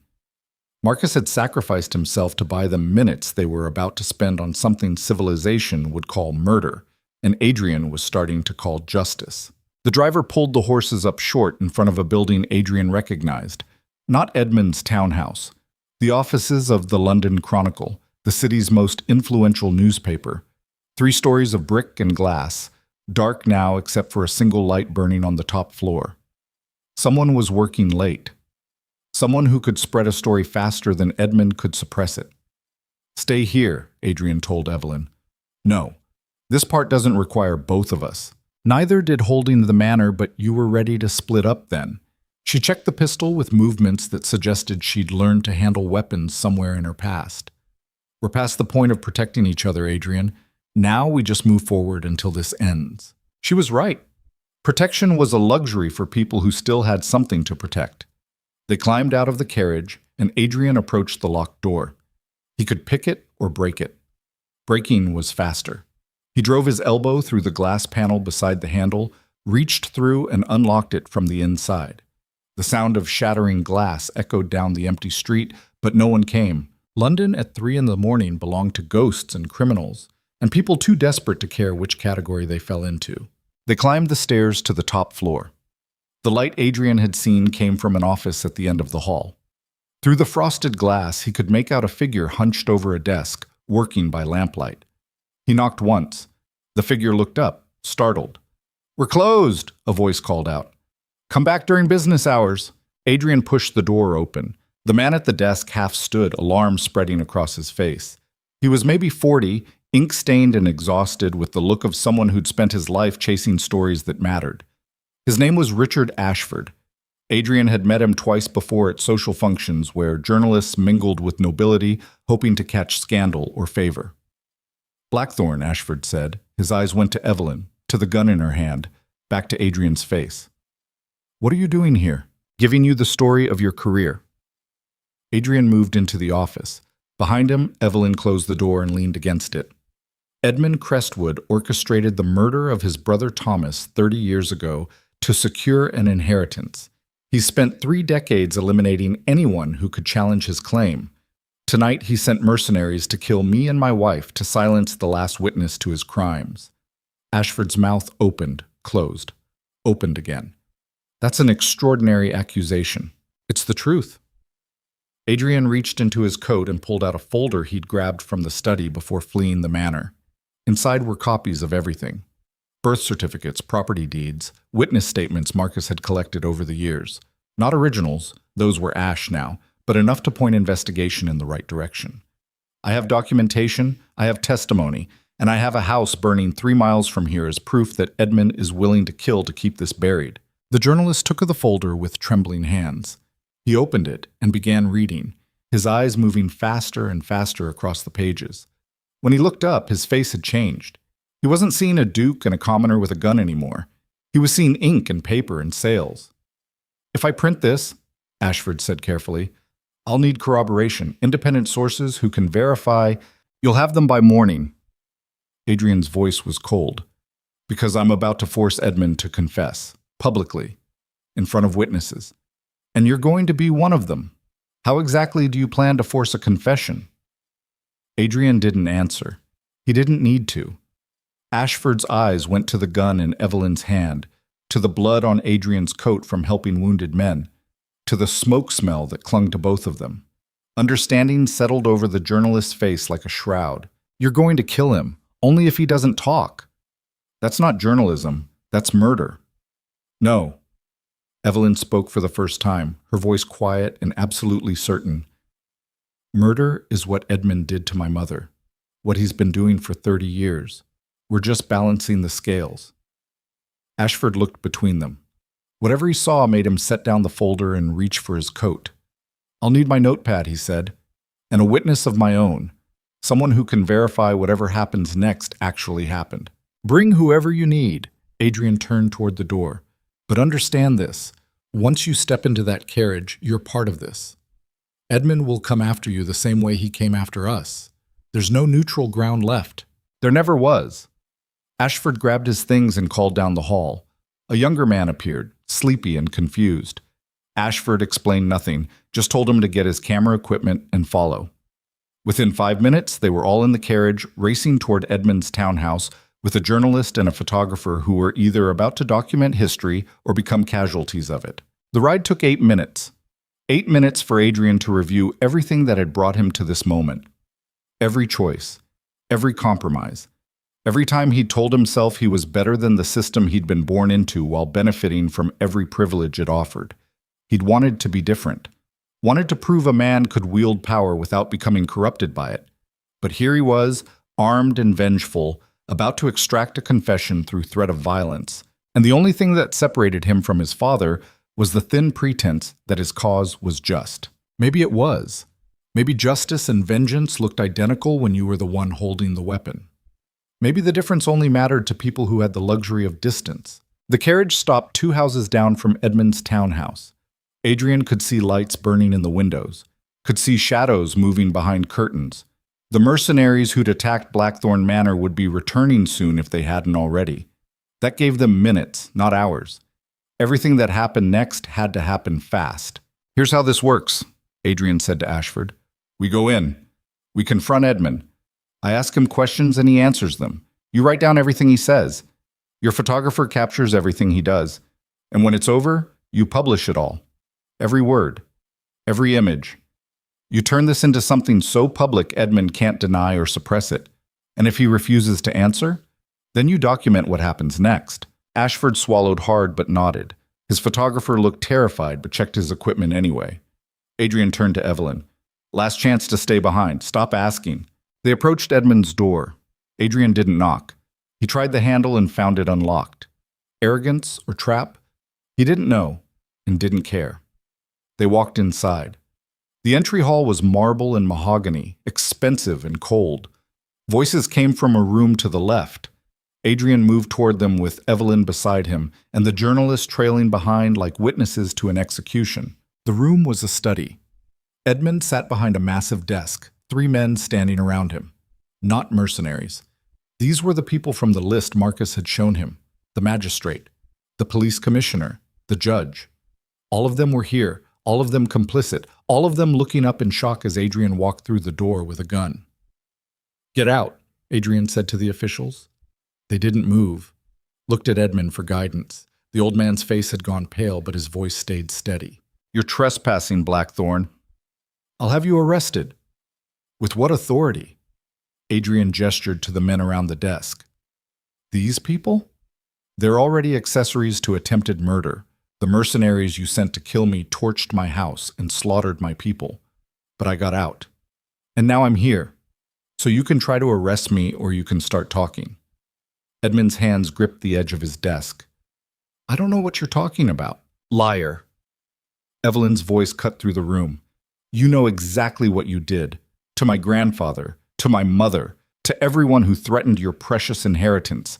And now you're going to admit it. The police commissioner stepped forward. Miss, I'm going to have to ask you to put down that weapon. Evelyn swung the gun toward him. The man froze. You can ask. But I'm not doing anything until he confesses. The room held its breath. Adrian could feel everything balancing on a knife edge. One wrong move, one twitch, and people would die. Maybe Edmund, maybe the officials, maybe Adrian and Evelyn themselves. But someone would bleed and someone would break, and the only question was who crossed that line first. Edmund stood slowly. His face had recovered some of its color, some of its arrogance. You think this changes anything? You think walking in here with threats and accusations makes you righteous? You're just like your father, boy, weak, sentimental, convinced you can change the world by exposing its ugliness. But the world doesn't change.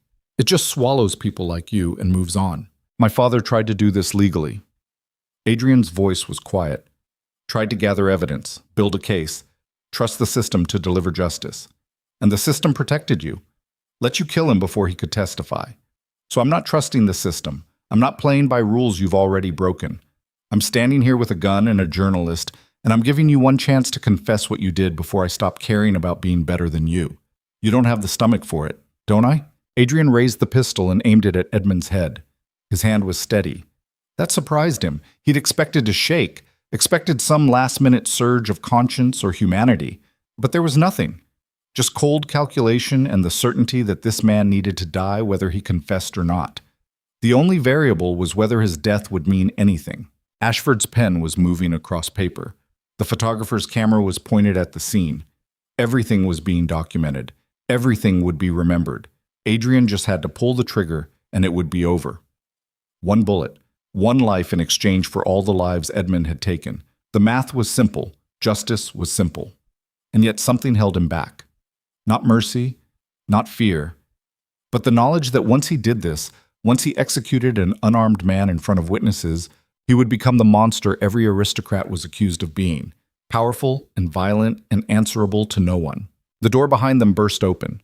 Mercenaries poured in, the same ones who'd attacked the manor, 6 of them, armed, spreading out to surround Adrian and Evelyn. They must have returned while everyone was focused on the confrontation, must have been waiting for the right moment to strike. Edmund smiled. It was a terrible smile, full of victory and vindication. You should have pulled the trigger when you had the chance, he said. Adrian's mind raced through options. They were surrounded, outgunned. The mercenaries had clear shots at both him and Evelyn. Any move would result in bullets. Any resistance would end in death. He'd gambled everything on forcing a confession, and instead he'd walked them into a trap. Evelyn must have reached the same conclusion because she did something Adrian didn't expect. She lowered her gun, set it on the floor, raised her hands. We're done, she said. You win. Edmund laughed. Of course I win. I've been winning for 30 years. Did you really think 2 children playing at Rebellion could change that? Adrian watched Evelyn carefully. She wasn't giving up.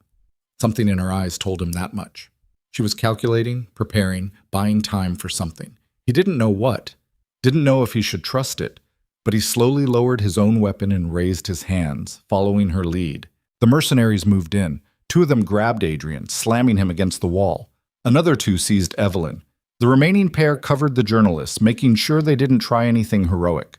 Adrian felt rough hands pat him down, remove his pistol, check for other weapons.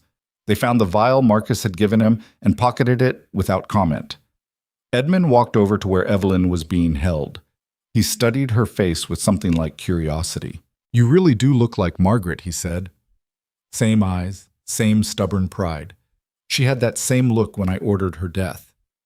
Thought she could negotiate, thought she could appeal to my better nature. But I don't have a better nature, just interests. And she threatened those interests. So you had her killed. I had her eliminated. There's a difference. Murder implies passion, anger, emotion.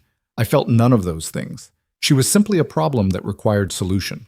Adrian watched Evelyn's face, watched the rage build behind her eyes, watched her entire body tense like a spring being compressed. He knew that look. Had seen it on soldiers before they charged impossible odds. She was about to do something reckless. Edmund seemed to sense it too because he stepped back. One of the mercenaries pressed a gun against Evelyn's temple. Don't, the man said simply. But Evelyn wasn't looking at the gun. She was looking at Edmund, and when she spoke, her voice was clear and cold and absolutely fearless. You're right, she said. I do look like my mother, but I'm not her. She tried to reason with you, tried to appeal to humanity you don't have. I'm not making that mistake. She drove her elbow back into the mercenary's gut, twisted, grabbed his gun hand, and fired. The bullet took one of the other mercenaries in the chest. Adrian moved on instinct, driving his head back into the face of the man holding him. Bone crunched, blood sprayed. He spun and grabbed the mercenary's rifle, brought it up, fired at another target. The room exploded into chaos. Gunfire, screaming, bodies moving and colliding. Adrian fired again, dropped one mercenary, swung the rifle like a club to catch another across the jaw. Blood and smoke filled the air. Someone crashed into a table. Glass shattered. Evelyn was fighting hand-to-hand with a man twice her size, all technique abandoned in favor of pure survival. She clawed at his eyes, drove her knee into his groin, grabbed a letter opener from the desk, and stabbed him in the neck. The photographer's camera kept flashing, documenting everything: the violence, the desperation, the brutal reality of what happened when civilization's veneer cracked. Ashford was on the floor, scribbling frantically, trying to capture it all in words that would make sense later. Adrian saw Edmund moving toward a door. The old man was trying to escape. Adrian fired but missed, the bullet splintering wood. He started after him, but another mercenary blocked his path. They collided, wrestling for control of the rifle. Adrian let go, went for the throat instead, driving his thumbs into the man's windpipe. The mercenary's eyes bulged.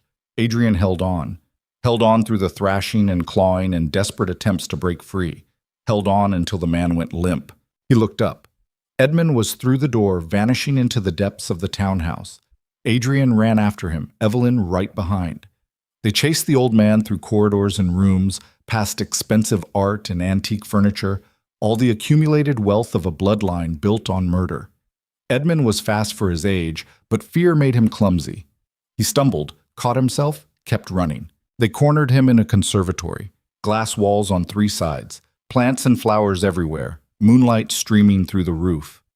Edmund stood in the center, breathing hard, his perfect aristocratic composure finally shattered. He looked old now, fragile, like something that had survived through meanness rather than strength. Adrian and Evelyn entered from opposite sides, trapping him. Adrian still had the rifle. Evelyn had retrieved the pistol. Both weapons were trained on Edmund. "It's over," Adrian said. Edmund laughed. It was a harsh, broken sound. Over? Boy, this will never be over. You can kill me, print your story, destroy my reputation, but the system that allowed me to thrive will still exist. The next Edmund is already out there, already climbing, already learning that power requires ruthlessness. You change nothing. Maybe. Adrian's finger tightened on the trigger, but at least I stop you. For a moment, everything hung suspended. The choice was simple. Squeeze the trigger, end Edmund's life, claim justice or vengeance or whatever word made it easier to sleep. Adrian had the shot, had the justification, had nothing left to lose. But he didn't fire, not because of mercy, not because of morality, but because he looked at Edmund and saw something worse than a monster. He saw what he would become if he pulled that trigger. Saw the first step on a path his father had walked, the corruption that came from deciding you were righteous enough to be judge and executioner. Edmund was right about one thing. The system wouldn't change, but Adrian might, and that change would start with murder, would continue with justifications, would end with him becoming another tyrant convinced his brutality was necessary. He couldn't do it, not because Edmund deserved to live, but because Adrian needed to be better than the easy choice. He lowered the rifle. Evelyn stared at him. "What are you doing?" "The right thing." Adrian's voice was rough. "We wanted proof. We wanted the truth exposed. We have that now. Ashford and his photographer documented everything. The attack, the confession, all of it. Edmund's done. Not by our hands, by his own words. He'll escape." Evelyn's gun didn't waver. "He'll use his money and connections, and by tomorrow this will all be buried." "No." Adrian shook his head. "Because I'm not giving him that chance. I'm taking him to the authorities tonight. The real ones. People who aren't in his pocket. And I'm making sure he stands trial for what he's done. There won't be a trial." Edmund's voice was mocking. "I own the courts. You own them." Past tense. Because every judge and magistrate and official who was in that room tonight is now a witness to attempted murder. They were part of your plan to kill us, and they'll turn on you to save themselves. That's how power works when it starts to fail. Everyone scrambles for the exits. Understanding dawned on Edmund's face. He saw it now. The trap he'd built for Adrian had become his own cage.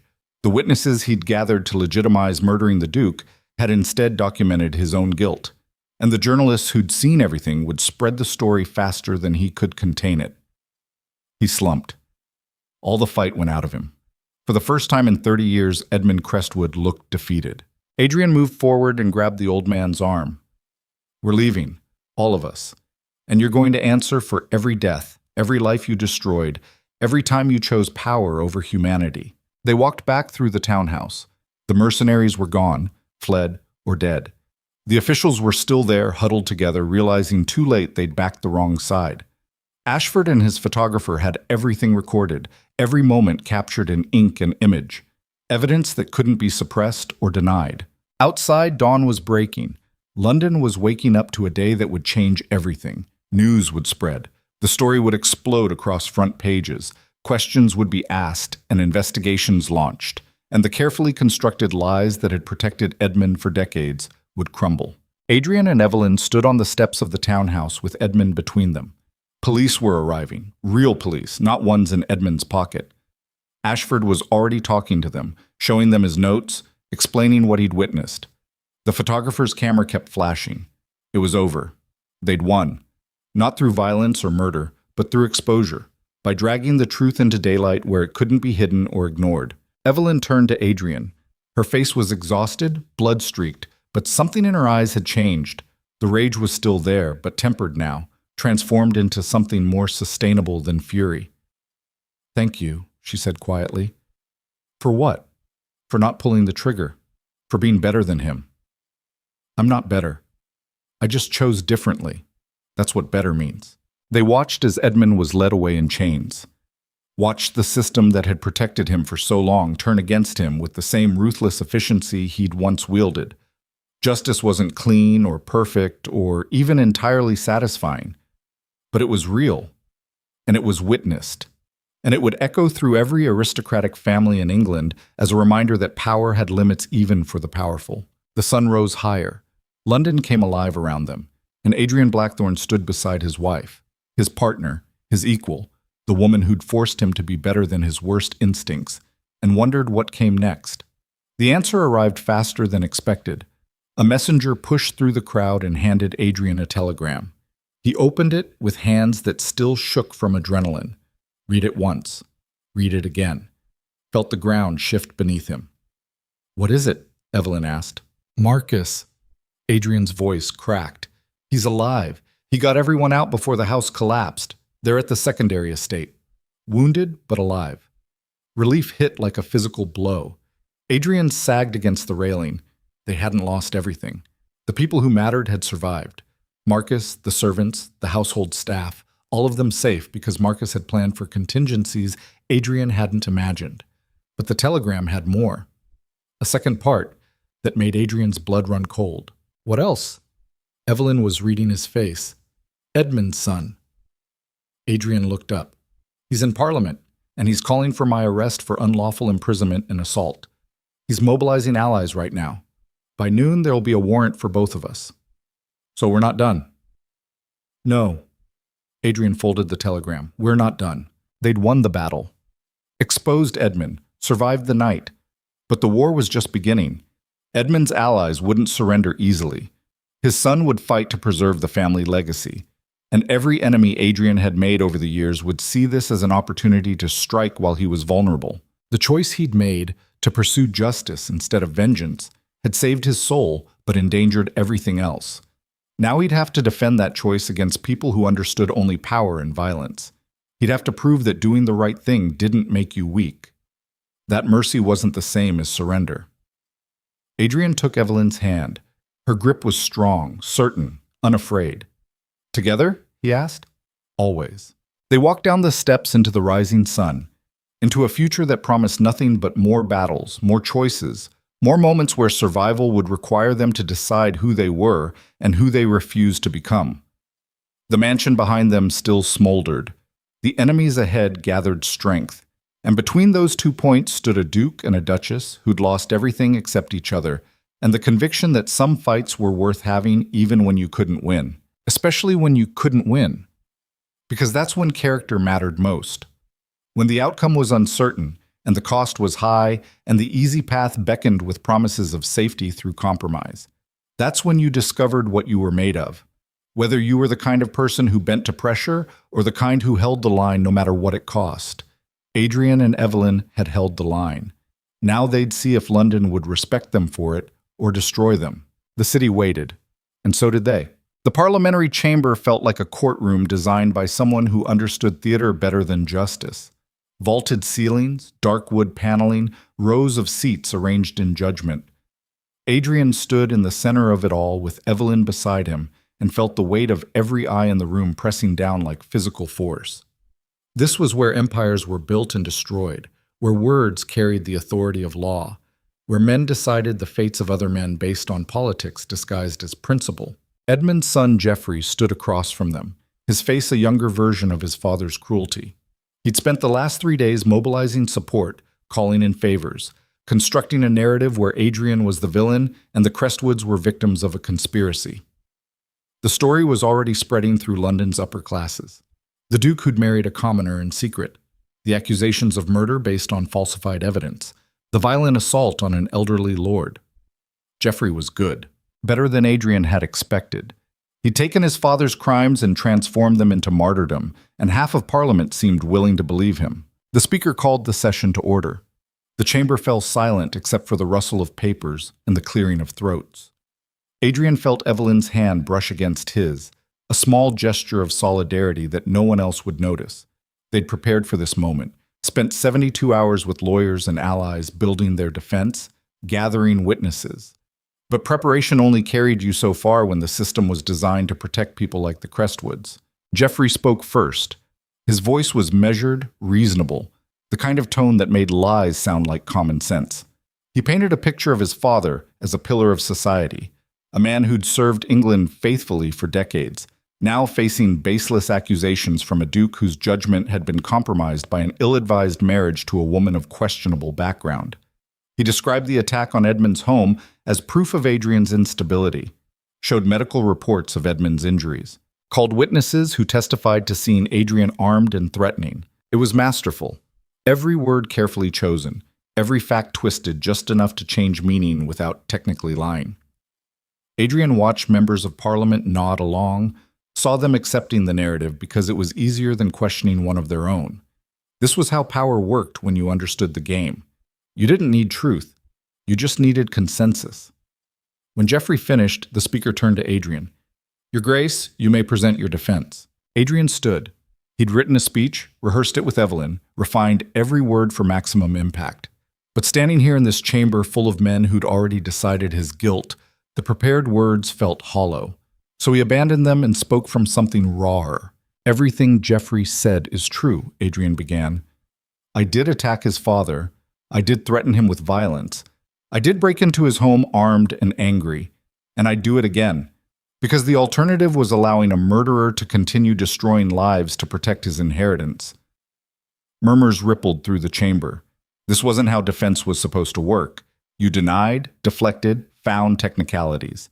You didn't admit to crimes and dare people to judge you for them. 30 years ago, Adrian continued, Thomas Crestwood died in what was called a riding accident. Convenient timing, that accident. Right when Thomas was about to inherit everything and Edmund would get nothing. Thomas's wife Catherine and daughter Margaret were pushed out of the family, their claims dismissed, their existence erased from Crestwood history. Margaret grew up in poverty, married a good man, had a daughter, and then she died. Not from illness or misfortune, from murder, ordered by Edmund Crestwood because she represented a threat to his stolen legacy. "That's a lie," Geoffrey shouted. "My father never—" "The woman standing beside me is that daughter." Adrian's voice cut through the interruption. Evelyn Carter, Blackthorn. Born to Margaret Crestwood and William Carter. Legitimate heir to the Crestwood estates by every law that governs inheritance. And Edmund knew it, which is why he sent mercenaries to kill us both 3 nights ago. Why he burned my house and murdered my people. Why he spent 3 decades eliminating anyone who could challenge him. Geoffrey was on his feet now. These are fantasies, conspiracy theories with no evidence. We have evidence. Adrian gestured to Ashford, who stood in the gallery with his notes. Richard Ashford of the London Chronicle witnessed Edmund's confession, photographed the attack, documented everything. His testimony and images are being published this afternoon in newspapers across London. By tomorrow, all of England will know what Edmund Crestwood is. The chamber erupted, voices raised in shock, in denial, in demands for order. The speaker hammered his gavel, but the noise continued. Adrian let it wash over him. This was the moment.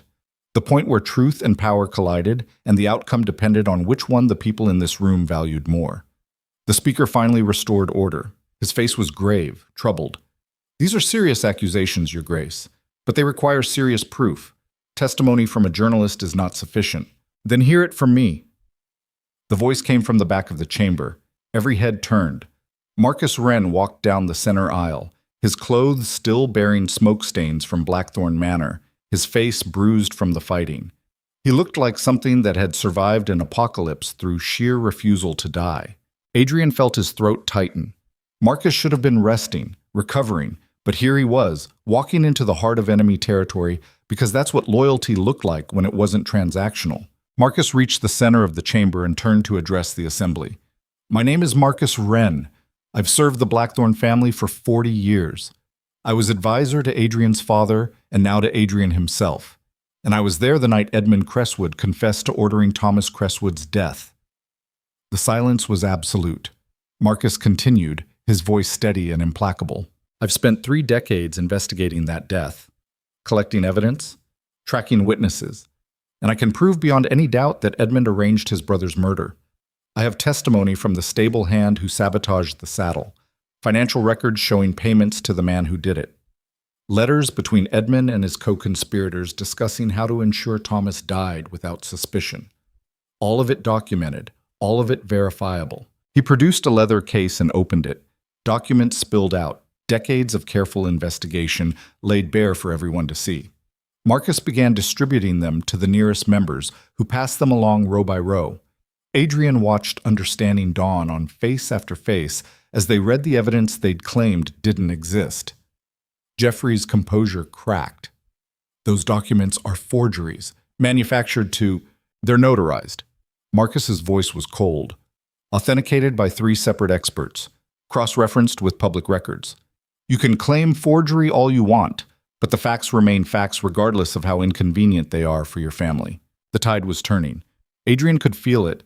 The murmurs were changing tone, moving from skepticism to consideration to outrage. These men might be corrupt, but they weren't stupid. They could see which way the wind was blowing, and none of them wanted to be caught defending a murderer when the truth became undeniable. Geoffrey made one last attempt. "Even if these accusations are true, it doesn't excuse Blackthorn's vigilante violence. He took the law into his own hands, because the law protected Edmund." Adrian's voice was hard. Every official who should have investigated was in Edmund's pocket. Every judge who should have prosecuted was receiving his money. The system failed. "So yes, I took justice into my own hands, and I'd do it again because sometimes that's the only option left when civilization becomes a shield for the powerful to hide behind." The chamber fell silent again. This time it was different. Not the silence of shock, but of recognition. Every person here knew what Adrian had described. They'd all seen corruption, witnessed injustice, known situations where the law served money rather than truth. Most had simply accepted it as the natural order. Adrian was forcing them to confront what that acceptance cost. The speaker cleared his throat. "The evidence will be examined by committee. A formal investigation will be opened into Edmund Crestwood's actions and those of any officials who may have aided him. As for your grace," he looked at Adrian, "the question of your conduct remains. You admit to assault, to threatening violence, to taking actions that, regardless of justification, violated the law." "Yes." Adrian didn't flinch. "I violated the law. I chose justice over legality, and I accept whatever consequences come from that choice. But understand this, I'm not apologizing. I'm not asking for mercy. Because if the law can't protect innocent people from predators like Edmund, then the law needs to be changed. And if I have to be the example that forces that change, so be it." He sat down. Evelyn's hand found his under the table and squeezed. Around them, the chamber descended into debate. Some members called for Adrian's arrest, others for leniency, others for complete exoneration. The arguments blurred together. Adrian stopped listening. He'd said what needed to be said, done what needed to be done. The outcome was out of his hands now. The debate lasted 6 hours. 6 hours of procedural maneuvering and political calculation while Adrian and Evelyn waited. Finally, as evening shadows stretched across the chamber floor, the speaker called for a vote. The result was close, closer than Adrian had hoped. But enough members had been swayed by the evidence, by Marcus's testimony, by the recognition that defending Edmund would be political suicide once the newspapers published their accounts. The charges against Adrian were dismissed. Edmund would face trial for murder and conspiracy. Geoffrey's motion failed, and the entire chamber sat in stunned silence as they realized they'd just watched the old order crack. Adrian and Evelyn walked out of Parliament into a London transformed. The evening papers were already on the streets.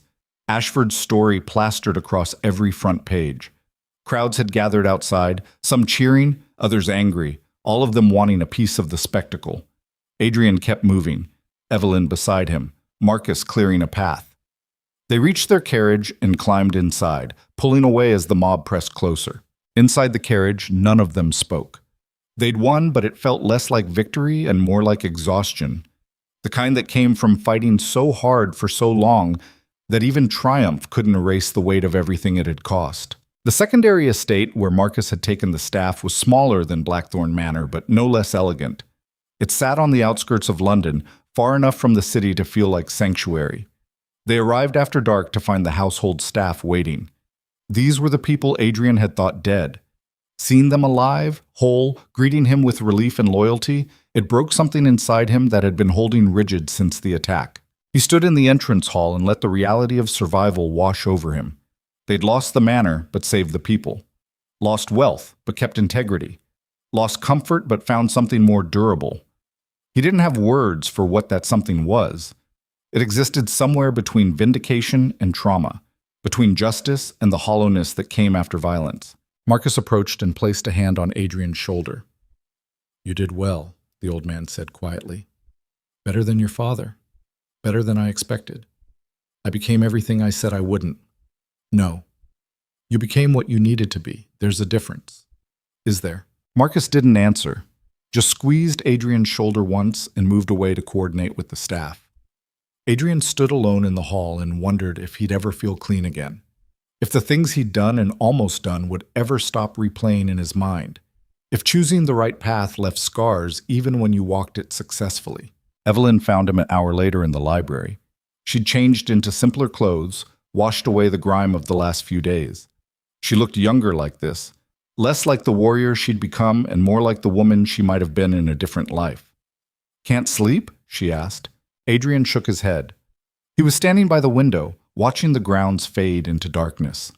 Every thought, every image from the past week played on repeat. The burning house, the mercenaries. Edmund's face when Adrian had nearly pulled the trigger. That moment of perfect clarity where murder had felt not just justified, but necessary. "I keep thinking about what would have happened if I'd killed him," Adrian said. "If I'd pulled that trigger in the conservatory. Would I feel better? Would it have solved anything? Or would I just be haunted by a different set of ghosts?" Evelyn moved to stand beside him. "We'll never know. And maybe that's the point. Maybe the real test wasn't whether you could kill him. It was whether you could choose not to.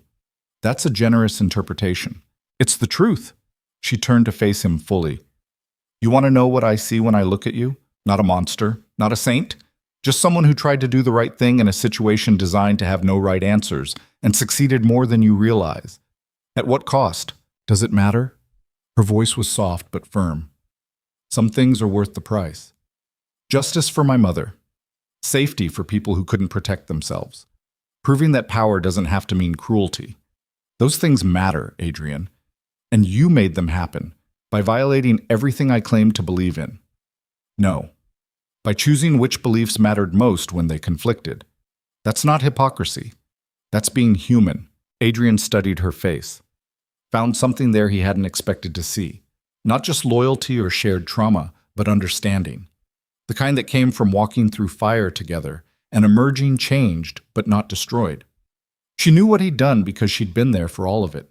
had participated, encouraged, pushed him when he faltered. If he was guilty, so was she. And somehow that shared culpability felt less like damnation and more like partnership. "What do we do now?" he asked. "Live." Her answer was immediate. "We live with what we've done. Learn from it. Try to be better than the people we were before this started. And maybe, if we're lucky, we build something worth protecting." Like what? Like a version of power that doesn't require crushing everyone beneath it. Like a marriage that's more than a transaction. Like a legacy that means something beyond wealth and title. She made it sound simple. Adrian knew it wouldn't be.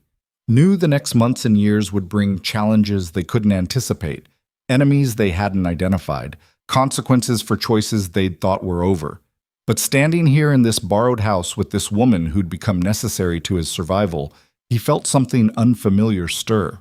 Not hope, exactly. More like possibility. The sense that maybe the future didn't have to be a repetition of the past. That change, real change, started with single moments where people chose differently than expected. The trial began 2 weeks later. Edmund faced a jury of his peers, which in practical terms meant 12 aristocrats who would rather convict one of their own than admit the whole system was corrupt. The prosecution presented Marcus's evidence, Ashford's testimony, medical records proving Edmund's victims had been murdered rather than dying naturally. The defense argued technicalities, questioned witness credibility, tried every legal maneuver to create doubt. It lasted 8 days. Adrian attended every session, Evelyn beside him, watching justice slowly grind forward. The newspapers covered each moment in exhaustive detail, turning the trial into public spectacle. Opinion was divided. Some saw Edmund as a monster finally facing judgment. Others saw Adrian as a troublemaker who destroyed a respectable family. The divide ran along predictable lines. Those with power defended Edmund, those without celebrated his downfall. On the 9th day, the jury returned with a verdict. Guilty on all counts. Murder, conspiracy, obstruction of justice. The judge sentenced Edmund to life imprisonment, which at his age was effectively a death sentence. The old man showed no emotion as guards led him away. He'd lost everything: title, wealth, reputation, freedom. And he faced it with the same cold calculation he'd used to take those things from others. Adrian felt nothing watching Edmund leave the courtroom. Not satisfaction, not vindication, not even relief. Just emptiness. The man who'd destroyed so many lives was finally being held accountable, and it changed nothing fundamental about the world. Tomorrow, another Edmund would rise. Another family would scheme and murder and justify horror in the name of legacy. Justice for individuals didn't fix systematic rot, but it was something, a small victory in a war that would never end. And maybe that was enough. The weeks after the trial passed in a blur of rebuilding. Insurance paid for Blackthorn Manor's reconstruction, though it would take years to complete. In the meantime, Adrian and Evelyn made the secondary estate their home. It was smaller, more manageable, less a monument to power and more a place where people actually lived. Evelyn took to the role of Duchess with surprising ease. She opened the estate to tenant families who needed help, established programs for women escaping poverty, used her position to create opportunities rather than maintain hierarchy. Adrian watched her transform from survivor to advocate and realized she was doing what he'd always wanted to do but never knew how, making power serve people rather than the other way around. As for himself, Adrian found his purpose slowly. He began pushing for legal reforms in Parliament, protections for witnesses, oversight of aristocratic conduct, mechanisms to investigate corruption without requiring victims to risk everything. The work was slow, frustrating, met with resistance from people who benefited from the current system. But it was work that mattered. That moved the needle incrementally towards something better. Marcus stayed on as advisor but spent more time teaching than directing. He seemed lighter somehow, unburdened by secrets he'd carried for decades. In the evenings, he and Adrian would sit in the study and talk about everything they'd done wrong, everything they might do better, the lessons that only came through failure. One night, 6 months after the trial, Marcus asked the question Adrian had been avoiding. "Do you regret it? Any of it?" Adrian considered. The honest answer was complicated. He regretted the violence, the deaths, the necessity of becoming someone he'd never wanted to be. But he couldn't regret the outcome. Evelyn was safe. Edmund was stopped. Change, however small, was happening. I regret that it was necessary, Adrian said finally. But I don't regret doing it. That's the best answer anyone could hope for. Is it enough? Marcus smiled, sad and knowing. It has to be. Because we don't get to choose the world we're born into, just how we respond to it. And your response, flawed as it was, moved things forward. That's all any of us can do. Later that night, Adrian found Evelyn in their bedroom, sitting by the window in her nightdress, looking out at stars partially obscured by London's perpetual haze. He joined her, saying nothing, just being present. They'd learned to communicate in silences over the past months. Words often felt inadequate for what they'd survived together. I've been thinking about my mother, Evelyn said after a while, about what she'd think of all this, whether she'd be proud or horrified or both. What do you think she'd say? Evelyn smiled slightly. She'd probably tell me I was reckless and stupid and that she didn't raise me to marry into nobility. Then she'd hug me and say she was proud anyway. That's who she was, practical and loving in equal measure. Sounds like someone I know. Evelyn glanced at him. Are you saying I'm practical? I'm saying you're both. You charge into impossible situations but somehow make them work. It's terrifying and impressive in equal measure. She laughed. Coming from someone who nearly started a civil war over principles, I'll take that as a compliment. They sat in comfortable silence. Outside, London continued its endless motion, millions of lives intersecting and diverging, creating patterns too complex for any individual to comprehend. Adrian thought about his place in that pattern.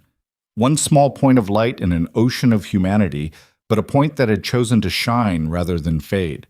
It didn't make him special or heroic, just human, flawed and trying, and occasionally getting it right. Evelyn's hand found his. What are you thinking about? Everything. Nothing. Whether any of this mattered. It mattered, her voice was certain. To me.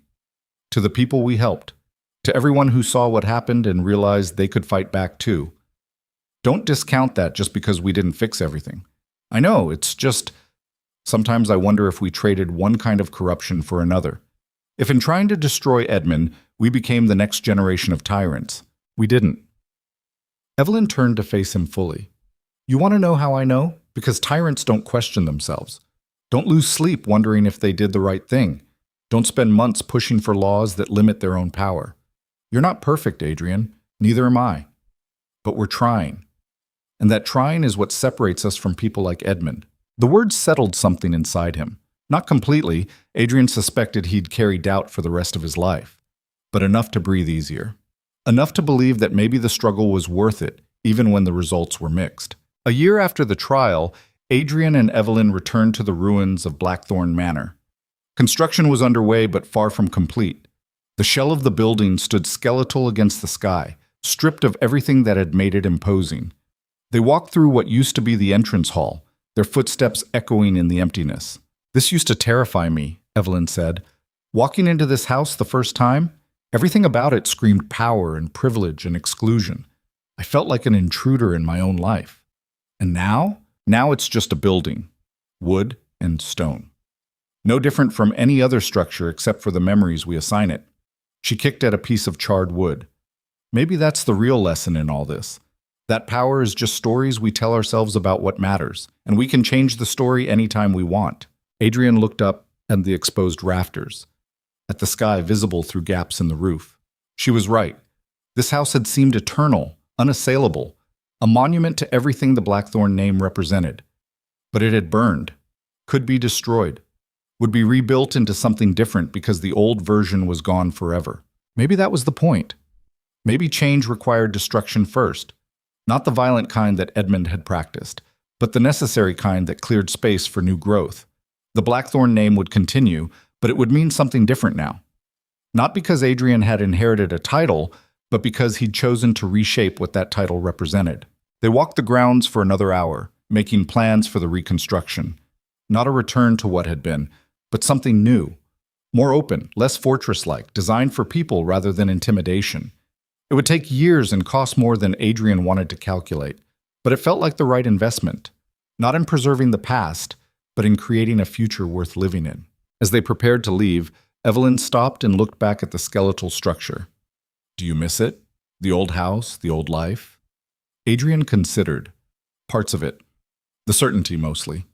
Knowing my place in the world, even if I didn't like that place. But no, I don't miss it enough to want it back. What we have now is harder, but more honest. I'll take honesty over comfort, even when honesty hurts, especially then. They climbed into this carriage and headed back to the secondary estate, which had stopped feeling temporary and started feeling like home. The ride took them through London's streets, past buildings and people, the endless churn of life that continued regardless of individual dramas. Adrian watched it all through the window and felt something close to peace settle over him. He'd set out to prove he was different from his father, different from Edmund, different from every corrupt aristocrat who'd ever wielded power without conscience. And he'd failed in the most fundamental way. He'd been forced to compromise every principle he claimed to hold. But in that failure, he'd discovered something more valuable than purity.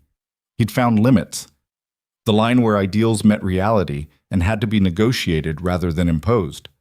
That negotiation, that constant struggle between who he wanted to be and who circumstances demanded, was where character actually lived, not in grand gestures or perfect choices, in the daily decision to keep trying despite knowing you'd fail, to pursue justice despite understanding it would always be incomplete, to protect people even when it cost you the certainty of your own moral superiority. The carriage pulled up to the estate. Marcus met them at the door with news. Parliament had passed the first of Adrian's reform bills. A small victory, barely noticeable in the grand scheme, but real nonetheless. Adrian thanked Marcus and went inside with Evelyn. They had dinner with the household staff, a practice they'd started after the trial. Breaking down barriers between employers and employees, recognizing shared humanity rather than rigid hierarchy. After dinner, Adrian and Evelyn retired to their room. They prepared for bed in comfortable silence, the kind that came from knowing someone thoroughly enough that words became optional. Adrian lay down and stared at the ceiling, exhausted but too wired to sleep. Evelyn curled against him, her head on his chest. "Thank you," she said quietly. "For what?" "For not being who I thought you'd be. For being better." "I'm not better, just different. Different is better." She pressed a kiss to his chest. Different means change is possible. And that's all I ever wanted. Adrian wrapped his arm around her and felt the steady rhythm of her breathing slow as she drifted toward sleep. He stayed awake longer, thinking about everything they'd survived and everything still to come. The enemies who'd never forgive their victory. The allies who'd prove false when convenience demanded. The inevitable scandals and struggles and moments where doing the right thing would cost more than seemed bearable. But also the moments like this. Quiet evenings with someone who understood. Small victories that accumulated into progress. The knowledge that he'd chosen the hard path and survived it. Not unscathed, he'd carry the scars forever, but intact. Still himself, or at least a version he could live with. Sleep came eventually, and with it dreams that mixed memory and possibility. Edmund's face in the conservatory, the trigger he hadn't pulled, the choice that had defined everything after. In the dreams, Adrian sometimes pulled the trigger and sometimes didn't, exploring both realities, comparing outcomes, and he always woke grateful he'd chosen the path he did, even knowing it was the harder one, because that choice had revealed something essential, that being good wasn't about purity or perfection or never making mistakes. It was about recognizing when you'd made them and choosing differently next time. About building something worth protecting even when you knew it could be destroyed. About finding meaning in the struggle itself rather than in some imagined final victory. Adrian had spent his whole life trying to escape his father's shadow, trying to prove he was better than the system that had created him. He'd learned, painfully, that you couldn't escape your origins, couldn't simply decide to be better and have it magically happen. You had to wrestle with darkness inside and out, had to accept that being good required constant effort and occasional failure and the humility to keep trying anyway. The months turned into years. Edmund died in prison, unmourned except by Geoffrey, who continued fighting, losing battles to restore the family name. Adrian and Evelyn grew into their roles, learned to wield power in ways that built rather than destroyed. The reforms continued, slow and incremental, each one fought for and hard won. Blackthorn Manor was eventually rebuilt, though they divided their time between it and the secondary estate, refusing to become prisoners of either location. And through it all, they survived. Not as the people they'd been when they met in that rain-soaked chapel, but as something forged through fire. Partners in the truest sense. Two people who'd seen the worst in each other and chosen to stay anyway. Who'd made terrible choices and somehow emerged on the other side still capable of choosing better. On the 5th anniversary of their wedding, Adrian and Evelyn stood on the steps of the rebuilt Blackthorn Manor and watched as hundreds of people gathered for a celebration. Not aristocrats exclusively, but a mix of classes and backgrounds, the kind of event that would have been unthinkable before. Tenants and nobles mingling, workers and employers sharing food, a vision of what society could be if people chose connection over hierarchy. "This is what we built," Evelyn said, watching the crowd. "Not a dynasty or an empire, just a space where people can be human together. Think it'll last? Probably not." Adrian's voice was pragmatic. "Someone will try to destroy it, maybe succeed, but that doesn't mean it wasn't worth building." Spoken like a man who's made peace with impermanence. "I've made peace with reality.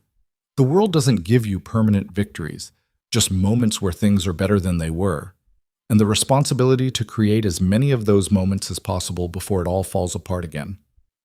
Evelyn took his hand. "That's surprisingly philosophical for someone who used to think power could solve everything." "I've learned some things, mostly that power solves very little and creates new problems. But it's what we have to work with, so we do our best." They descended the steps together and moved into the crowd. People greeted them, thanked them, told stories of how the reforms had changed their lives. Adrian listened to each one and felt the weight of responsibility settle heavier. These people were counting on him to continue the work, to not slip back into the comfortable cruelty that aristocracy made so easy, to stay vigilant against his own worst instincts. It was exhausting. It would never end. And it was absolutely worth it. As evening fell and the celebration continued, Adrian found himself alone for a moment in the gardens. He stood where the manor had burned 5 years earlier and looked up at the rebuilt structure. It was different now, less imposing, more welcoming, designed with consideration for everyone who lived and worked there rather than just the family who owned it. Not perfect, nothing was perfect, but better. Tangibly, measurably better. Marcus appeared beside him, moving quietly as always. "Penny, for your thoughts. Just reflecting on how far we've come, how far we still have to go. The work never ends." Marcus's voice was gentle. "That's the hardest lesson for idealists. You don't get to solve problems and move on. You just manage them, contain them, try to prevent them from becoming catastrophic. Sounds exhausting. It is. But it's also life. The alternative is giving up, letting the world rot, convincing yourself nothing matters. And I don't think you're capable of that." Adrian smiled slightly. "Is that a compliment or an insult?" "Both. That's what makes it useful." They stood in companionable silence, two men who'd survived impossible situations through combination of luck and determination and sheer refusal to quit. The party continued behind them, laughter and music drifting across the gardens, proof that joy was possible even in a broken world. That celebration didn't require perfection, just progress. Eventually, Marcus left to coordinate something with the staff. Adrian remained, absorbing the moment, storing it against harder times he knew would come. This was what victory looked like when you stripped away illusions. Not a parade or monument, just a gathering of people who'd been given the space to exist without fear or exploitation, small, impermanent, fragile, and absolutely worth every sacrifice it had required. Evelyn found him as the stars emerged. She changed into something more comfortable, her hair loose, looking more like the woman from the slums than the Duchess society expected. Adrian had never loved her more than in moments like this, when she refused to pretend to be anything other than exactly who she was. "Ready to go back in?" she asked. "In a minute." He pulled her close. "I just want to remember this, what it feels like when things work. They won't always. I know. But tonight they do. That's enough." They stood together in the gathering dark, watching their home glow with light and warmth, and Adrian allowed himself a moment of pure gratitude. Not for what he'd been given, but for what he'd chosen. The hard path. The uncertain path. The path that required him to be better than comfort allowed. He'd lost his certainty, his innocence, his conviction that there were easy answers to complex problems. But he'd gained something more durable, a partner who made him better. Work that mattered. The knowledge that change was possible even when it seemed impossible. And most importantly, he'd gained himself. Not the idealized version he'd imagined, but the real one. Flawed, struggling, occasionally failing, but always trying. Always choosing to get up after being knocked down. Always believing, despite overwhelming evidence to the contrary, that people were capable of being better than their worst moments. The music from the house shifted to something slower. Evelyn pulled Adrian toward the door. "Come on, you promised me a dance. I did no such thing." "You did. 5 years ago. In a carriage while our lives were falling apart. You said someday we'd celebrate properly. This is someday." Adrian let her lead him back inside. Back to the celebration. Back to the life they'd built from ashes and determination. And as they moved through the crowd together, two people who'd survived the unsurvivable and emerged changed but whole, Adrian understood that this was the only victory that mattered. Not defeating enemies or accumulating power or proving himself right, just this. Living fully despite knowing how fragile life was. Choosing connection despite the certainty of loss. Building something worth protecting while accepting it could be destroyed. The music played. They danced. And outside in the London night, the city continued its endless churn, full of people facing their own impossible choices, their own struggles between ideals and reality. Adrian couldn't save them all, couldn't fix a broken system single-handedly, but he could do this one thing, live as an example that better was possible, however imperfectly, however temporarily.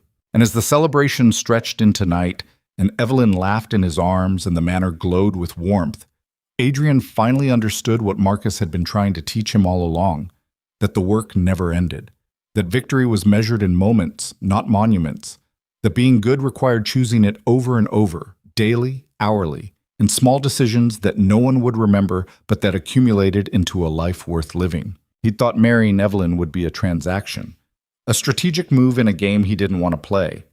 Instead, it had become the thing that saved him. Not from Edmund or conspiracy or violence, but from himself. From the cold calculation that masqueraded as wisdom. From the belief that power could be wielded without cost. She taught him that survival wasn't enough. That living required vulnerability. That the only way to be better than the system was to build something new inside it, even knowing it would be imperfect and incomplete and constantly under threat. The song ended.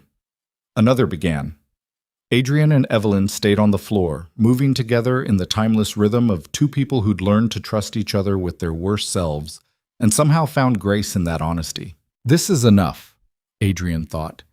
This moment, this person, this choice to keep choosing better despite knowing how hard it would be. Not a happily ever after, just a commitment to keep trying, to stay human even when inhumanity was easier. To believe in possibility even when probability suggested otherwise. The night deepened.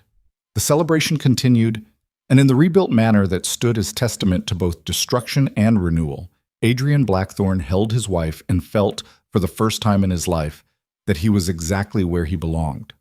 Not because it was comfortable or certain or permanent, but because it was real, earned through struggle, worth defending. Worth the price it had cost and would continue to cost for as long as he drew breath. And that, he realized, was the only resolution that mattered. Not an ending, but a beginning. The choice to keep building despite knowing everything could burn again. To keep loving despite certainty of loss. To keep fighting despite the impossibility of final victory. Because that's what being human meant. Not transcending the struggle, but embracing it. Finding meaning in the effort itself rather than in some imagined destination. And learning, slowly and painfully, that the broken pieces could be reassembled into something stronger than what came before. The music played on. They danced. And tomorrow, they'd wake and start again.